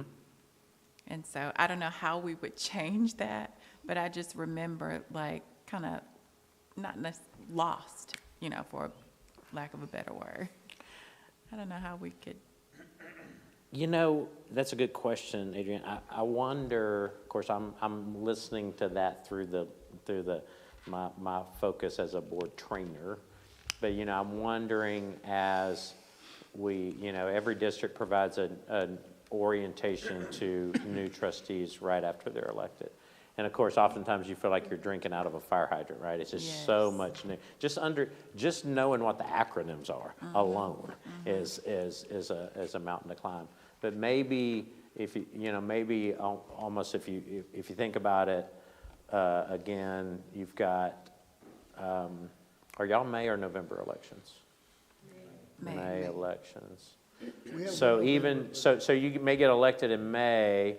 So the following spring, which would be your first time to do, so Jose, you'll be in that boat, you know. Maybe it wouldn't be a bad idea to almost have a revisit local orientation. Maybe, you know, superintendent, board president sit down with a new trustee and say, hey, just as just know you've already done the local orientation, but we're getting ready to embark on the superintendent evaluation process. This is our process. This is what it's like. I think that will help with the mechanics and logistics. One thing I don't know that I can help with is I can't believe I remember this because it was so long ago, but I remember as a new assistant principal, you know, those educators that may have done this before, when I had to step in that classroom the first time and evaluate someone, that was a little that teacher was nervous, but I was as nervous as they were. And so I don't know if there's really any way to overcome the Right. psychological part of that. However, if you feel more comfortable with the process, then I think it may. Yes. So maybe that would be a suggestion, is maybe do just a quick kind of debrief with a new trustee right as you're getting, don't do it right after they're elected, because you're doing that in May or June, and then you're not going to evaluate again until maybe April, right? Wait until you get closer to the evaluation time. Other reflections, either things you like or things you would change? The only thing I was going to change, piggyback off of him, and I wrote down hard copies to digital. So it's basically what Noe was saying as well. So you agree that having something digital would be helpful? Most definitely. Okay, good. All right. Let me ask you this. Do you believe because you're really doing two things. We talked about monitoring progress earlier, right? And monitoring progress and evaluating the superintendent are related, yet they're different. If you think back to that very first slide we looked at, the monitoring progress is its own behavior. The superintendent evaluation process actually belongs under unity. It's under the board and the superintendent working collaboratively together. So they're related, but they're different. The way I explain that to boards and to superintendents is that monitoring progress is, just as it says, it is monitoring how the district is doing. Superintendent evaluation process is providing feedback, evaluative feedback to the superintendent on what his or her contributions were to that. Now, I saw that in your instrument today. For instance, as I look at the instrument, and Terry put it up on a slide there earlier, the superintendent has his priority. You have your priority performance goals, and then you show which district goal they're tied to. So my question for you is this: do you feel like your current progress distinguishes between district performance and the superintendent performance? I know they're related, but do you believe it distinguishes the difference between those two?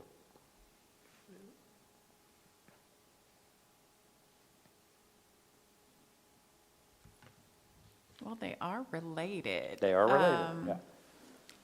I don't know, I just look at the superintendent evaluation as an opportunity for the superintendent to set his expectations and the board to set our expectations for each other. And then we're able to give feedback according to those expectations. And so we are using the data that we're monitoring to be able to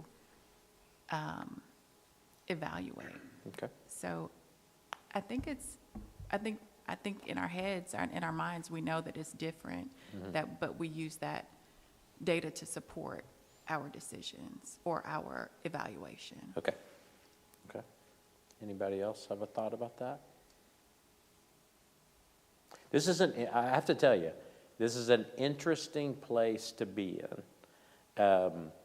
I feel like, it's almost preaching to the choir, the old adage of preaching to the choir, because oftentimes when I go into districts and have conversations with boards about the superintendent evaluation, I'm really pulling them and urging them to make sure that the superintendent evaluation and the district progress monitoring are closely related.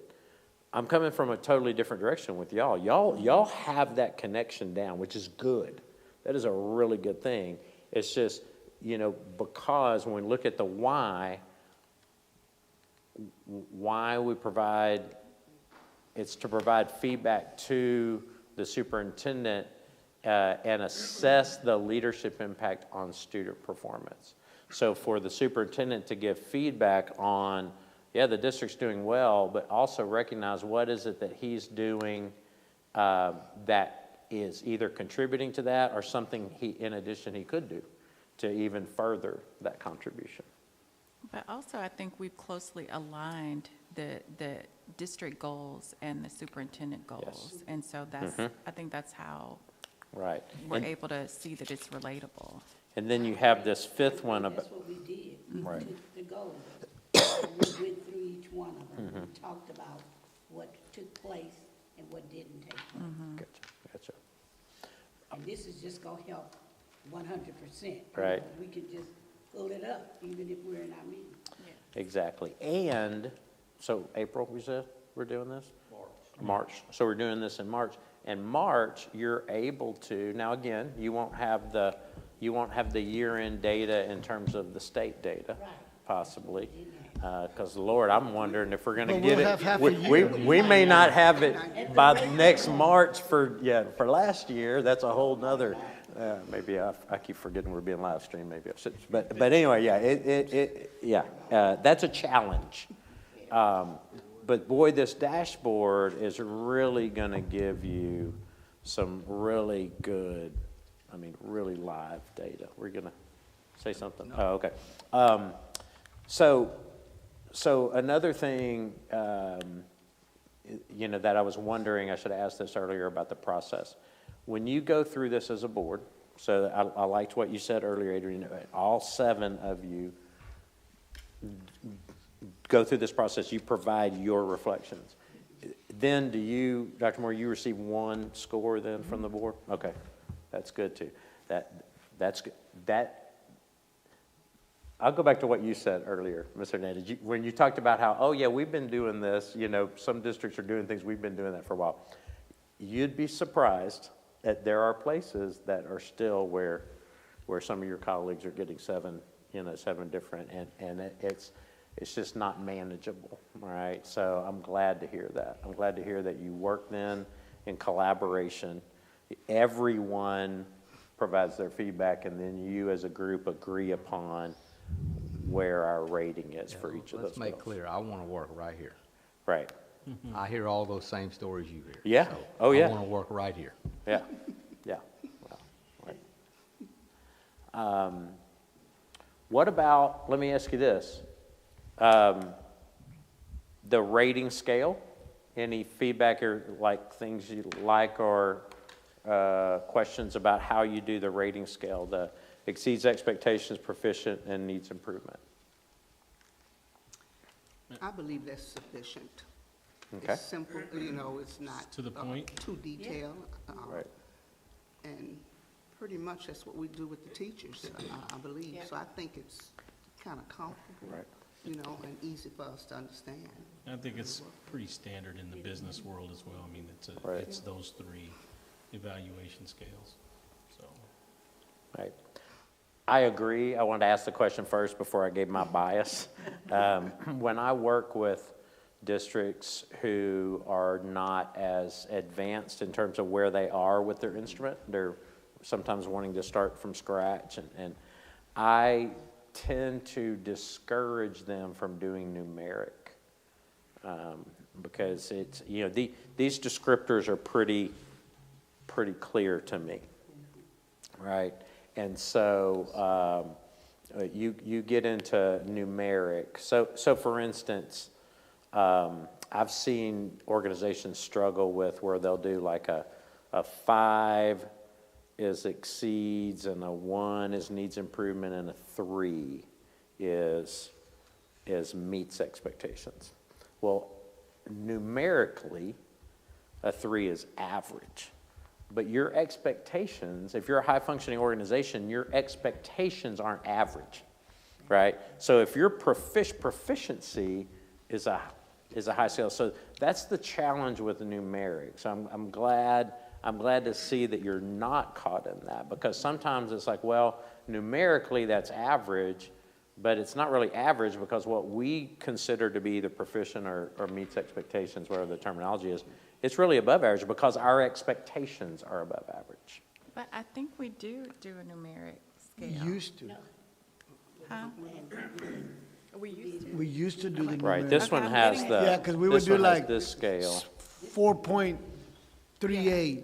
Okay, Ah, I'm yeah. getting very confused. 3.75, Okay, yeah. I we Right, used so to y'all do- probably did used We to do used to that. do the. And did you the- sometimes then get into those Yeah, conversations and we're like, about, okay, well, well, what's a like, 4.5 I would want to do versus- like a 4.5 and one would want to do like a 3.75 and somebody Right. else want to do like, you know, so, and then our final number would be like 4.56 or, you know, but that's been a while since we did the number. Up to the new age. Yeah. Well, and like you said, I think Ms. Johnson said earlier, it's more reflective of what your other, teachers and principals are saying. But you said it's reflective of what you see in business and industry as well. Is That's it? how I What you see with evaluate teachers my now. people. Is it? Yeah, with, Yeah. meets, exceeds, or needs improvement. Yeah. Yeah. Either you're proficient, or you Need improvement. exceed expectation, or you need improvement. Those Right, are the three. right. And those are descriptive, right? And I like the way you have at the very beginning, you define what those terms mean. So it's not a guessing game. Not a guessing game at all. All right, other reflections, things that you, Dr. Moore, anything you can think of in terms of that would be beneficial to you, either something that you really like that's helpful or something that could be tweaked? No, so, you can't get better if you're never challenged. Right. And so, I'm an ex-coach where my score has been put up in lights many times, and I've lost before. Now, it's not something I look forward to or I ever want to do. But a lot of times you learn from a loss, and you grow from a loss. So, when it comes to evaluating, I'm really okay with hearing what we need to be better at, because I want to be better. And, I've been here 33 years, and there's some things that maybe those of us that have been here for a long time, we mentioned the longevity of our staff, sometimes we get a little tunnel vision, and it's really good to have an outsider with outside eyes point something out. So I really believe that's y'all's role in our current situation because of the staff we have, and we have this long-standing staff that's been doing things the same way for a long time. So, I think that's your value as our board. Yeah. And if we want to continue to improve, and I can give you a couple of examples of things y'all have done that have made us think that we've improved. Number one is the deputies.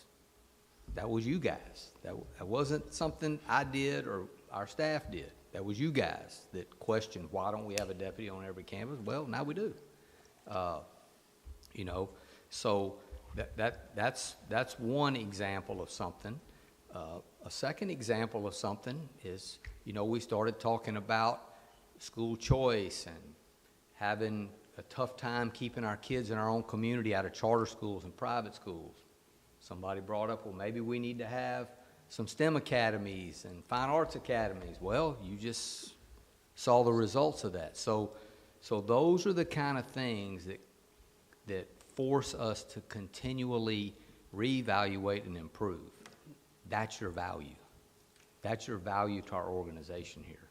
So, keep thinking and keep thinking outside the box and keep pressing us on, well, why don't we do this or why don't we do that? And there may be a good reason we don't do it, but that doesn't mean that we shouldn't think about it. Does that make sense? Mm-hmm. So thanks. Yes. That Yeah. really helps. And it's actually, I went back to this slide because if you look at the third bullet, it's actually one of in your job description. The board has kind of two roles that a board plays. You govern, you're responsible for the governance and the oversight of the management. Not the management itself, but the oversight of the management. That's actually a duty you have, is to provide that kind of feedback.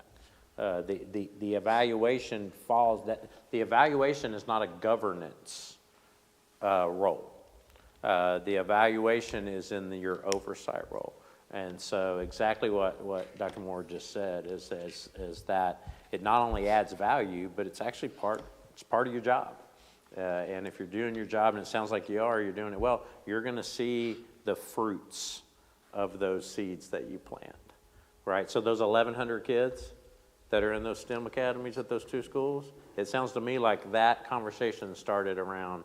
So if you ever wonder, if you're ever sitting up there, and there are going to be times when you are, you're going to be sitting at that table, and you're going to have a long list of board, agenda items that's just stuff you have to do, that every board around Texas is doing.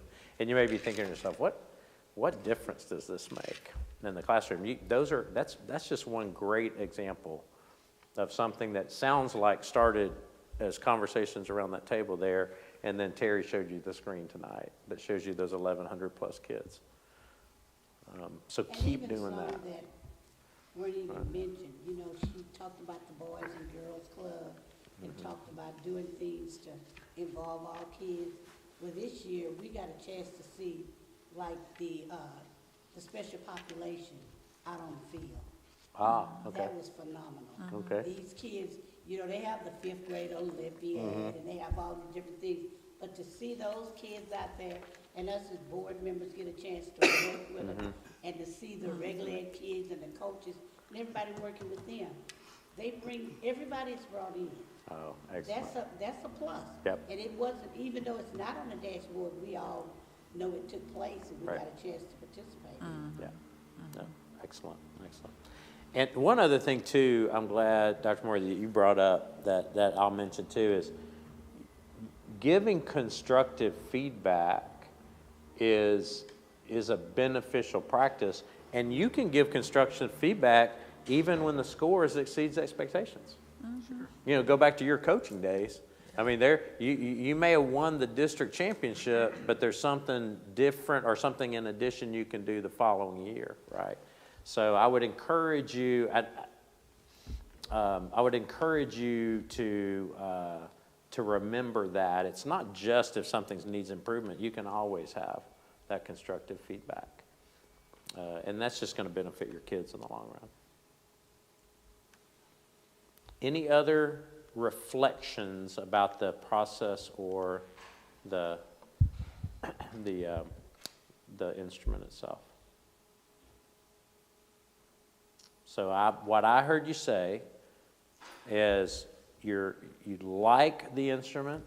One thing, a couple of things to think about. First would be, what would it look like in a digital format? And then also thinking about supports for new trustees just prior to doing their first recommendation. Any other thoughts? Actually, if I may. Yes. I haven't participated in evaluation yet, but from my understanding, is it like a group meeting prior to do one unified analysis? Yes, so we get the packet maybe 30 days before, 10 days before. And so we're able to read all the supporting information. And then from there, prior to, we do get together in executive session, and we all are able to talk about each category and give our scores. Well, as a new member, I would actually, I would prefer just getting the data digitally, but I would highly encourage that we stay with a face-to-face evaluation or in-person meeting and not provide our opinion prior to the meeting. Oh, no. So I think staying in person for that discussion would be my preference. That's how we do it. Yeah. Yeah.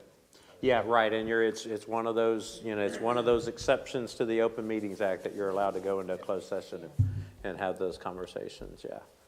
And even if if you're looking at going digital, I can see where you could have that in a way to where it is collected centrally and not everyone sees it yet until you meet as a group, and then you could discuss it there. All right, well, so we'll end with this. What is one takeaway that you've had from tonight's session? And that includes not just your time with me, but your time with Terry as well. What's one takeaway? I don't want to hear something from each of you. What is a takeaway from tonight's team building session? Well, I'm going to start. Okay, we'll start with you, and then we'll just work our way around the table. Thank you. Thank you, Wanda. One thing I'm taking away is that doggone dashboard. That's my main thing. And I have to say, Terry did a great job in layman's terms to try to break it down as much as she could. And it was some things that she even said that I didn't even know. For instance, the life cycle, when she mentioned the life cycle, I was under the impression the life cycle dealt with fixing the roofs and fixing all the buildings, but she came back and she started naming some other things. I didn't know it had something to do with the furniture and all of that kind of stuff. So she really broke it down, even for me, who's an educator, and I really appreciate that. And when she talked about the certification, the mentoring for the new teachers, and I know it has changed since I've retired, and so it gave me an insight of what it's gonna be like. So I love the dashboard.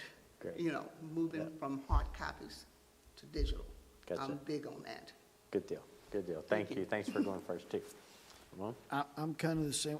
I like the dashboard that we were gonna be able to have, you know, lifetime, like actually data that's right now, not a year old. So we're gonna be able to make adjustments on the fly as we go. It's like, hey, well, what's going on with this progress? I think that's gonna be a big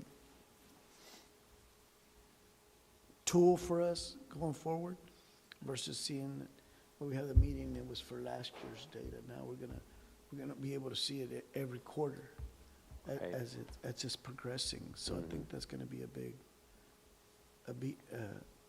tool for us moving forward. Good. To make changes right then, because Right. if we wait to the end of the year, we're gonna try to make a change. Man, that thing happened a year ago. It's so interesting you say this. I'm going to use this analogy I heard someone say one time, and I know this may sound kind of crass, but they said, you know, if we're waiting until, actually I heard this in relation to the accountability system, especially with CCMR data, is that we're really doing, instead of getting a checkup at the doctor, we're getting an autopsy. Yeah. Right, or waiting until the entire thing is over and not when it's maybe too late to make a change. So yeah, I appreciate that. Thank you. Adrian? I was trying to think of something different from what they said. That's but- okay. We can have repeats. That's good. I think one takeaway, so the dashboard is phenomenal. And I know that it's going to take input from everyone. And, at that point, it gets probably everyone all on the same page. It's just a way to have data at our fingertips. Right. Exactly. Yeah. I'm very fortunate to have that. Dr. Moore? So I'm excited we're moving into the 21st century of technology. I know it's what's best for our district, and I know it's a little bit painful for folks that have to learn something new, but I was also a teacher here when our grade book went from a paper grade book to a computer grade book, and I remember how painful that was, and that's happened so long ago, and we're so much better off for doing it. And this will be the same. Yeah. This will be the same kind of thing. And, eventually, this will grow and grow and grow until, there'll be a portion or pieces of this that the public can see, and, it'll just answer lots of questions. Right. Lots and lots of questions. And, we do great things around here, and it's a way for us to show people. Yeah. Wow, right? Yep, I love that. Thank you. Mr. Esparza? I think it's just going to be said again that the new technology that we're going to implement is just going to be fantastic. But on another note, and one of the things I want to make sure that I say is I truly appreciate everyone who's here.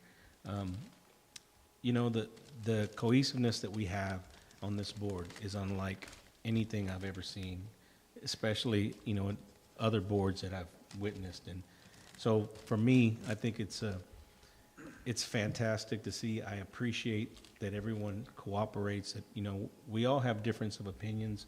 None of us, no two people think alike. But when we come here, we always have the kids' best interests at heart, and I think that's what makes this board special. So I just want to, I take that away every year from this meeting, how well we work together. So I appreciate all of y'all. Thank you. Thank Mr. Ard? you for saying that. Yeah. That was on my heart. The dashboard is gonna be phenomenal. She's gonna have a hard time with me with paper. It's okay. I thought you were gone. But I'll get there. you Right. know, I'll get there Yeah. because, it's phenomenal. Mhm. But what I took away was the way she presented it. Right. And this doesn't take away from you, so don't, you got. That's okay. You got your big voice as I'm, well. hey, I was a principal too, so it's gonna be hard for you to, yeah, you can't hurt my feelings either, yeah. But we got to work as a team. Right. The way she divided us up and Mhm. put, I feel good about all these people in here, but getting a chance to go over here and go through that activity and, manipulate and talk. And Right. everybody respected each other. Right. And listened. Yep. Because, we see each other maybe once a month and then if we have activities going on. But we have to make some tough decisions together as a group and get a chance to be here. And I know all these people are busy doing different things, the ones that are not blessed to be retired yet. But to just be here and work together as a team and the way she broke us up and put us together to collaborate among each other, I thoroughly enjoyed that. Yes. Well, amen to that. In fact, if I thought I had any chance at all, I'd steal her away and just have her come be a board trainer with me. Nope. But I know I'm never going to be able to. Nope. So, yeah, she did a great She job. got to stay here till Yeah, I can do the exactly, exactly. Yeah. Yes. I was thinking that the definition of insanity, right? Keep doing the same thing over and over again and expecting different results. And as a team, we want different results. And I think the school district shows that what is possible regardless of the labels they put on the kids, Right. right? So when you look at the demographics, when you look at the, the economic situation of the children, et cetera, many would say we should not be doing what we're doing. And that's a testament to the leadership that's here, the superintendent and his staff, and I'm very proud of that, right? I'm a big supporter of that. And, I applaud going into a new technology world. We're doing new things and we're going to have to learn new ways, but if we want to get better and stronger, we're going to have to do things differently. And I'm all in. Thanks. Excellent. Thank you. Ms. Hernandez? I agree with everything everybody said. I think we're all going into this wholeheartedly and with good intentions. At the beginning, I said, we're doing that, and we're doing it now. I don't know about other districts. Right. Are they doing it? I don't think so. Right. Because we're one of the first that I feel, like the dashboard. Yes, other districts are doing it. Right. How much they are, Right. I don't think they are. I mean, Terry and her team and everybody, our leaders, are all contributing to the dashboard. And that's why I feel like we're the first at this. Yep. I don't know, that's how I feel. No, I believe, I concur. I concur. I think, not that there are other places that are doing these types of things, but I would definitely put you guys at on the cutting edge. I heard someone say, it was actually a coach, heard a coach say this in an interview Saturday morning, and he said, if you're not living on the edge or willing to take it to the edge, then you're just taking up space. And I would say that y'all are taking it to the edge. Y'all are at the leading edge of that. So the great thing about being the facilitator is I get to go last, and I'm going to go backwards. Don't worry, I'm not starting the training all the way over again. But I want to go back. I've kept going back to this. Well, I think I'm going to go back. I may have back. Oh, there we go. I want to go back to this same slide. I want to affirm this group We focused on monitoring progress, right, tonight, mostly. But I can look at all of those, just from my conversation tonight, but also in my past workings with this group. I look at all of those behaviors, those research-based behaviors that help the kids in your classrooms. And you're doing good work in all those areas. You're doing good work with this working collaboratively. Just like some of you shared in your reflections tonight. You truly are all rowing in the same direction, right? Your paddles may look differently sometimes, but your paddles are all rowing in the same direction. As Terry said at the very beginning of her part, one of the most important things you do is setting the direction. I've oftentimes shared with boards that it's like the shipping industry, right? The ship owner oftentimes doesn't ever get on the ship when it sets sail, but the ship owner tells the ship captain, this is where we want the ship to go. And then you get the captain to take the ship in that direction. But to set those goals, and you do a good job of that. And then identifying your non-negotiables. I heard that all throughout your discussion tonight. I would argue, in fact, that this operational and fiscal support goal is really all about your community values. Your community values being good stewards of the taxpayer dollars. They value that you're growing leaders within your organization. And I would even say that your first goal is about your community values. Your community values the physical and emotional and mental well-being of their children and their staff. And so you do a good job of identifying those non-negotiables. And then we talked about the advocacy part. As you tell your story, you engage with the community. So I just want to say a kudos to you. And then I want to end with a word of gratitude. I want to thank you for what you do. Thank you for being here and then being actively engaged tonight. You could have been anywhere else tonight. Again, you may be thinking, no, I couldn't have. Elizabeth told me I had to be here. But that is not true. You literally did make a decision. I didn't see any of your constables or officers bringing y'all up in a car and dragging you in here. You made a choice to be here, and for that, I'm grateful. So that wraps it up for me tonight. I've given your training certificates to Elizabeth, and again, thank you for inviting me. It's always encouraging for me to be out here and spend some time with you. So thank you, John. Appreciate it. Thanks, Robbie. All right. And we do have the best secretary. She's gonna make sure we all. Yeah, appreciate it. I mean, she's gonna make sure we all. No, we did have to be here. Thank you. Well, but you made the decision to show up. So thank you, Dr. McGowan and Mrs. Moore.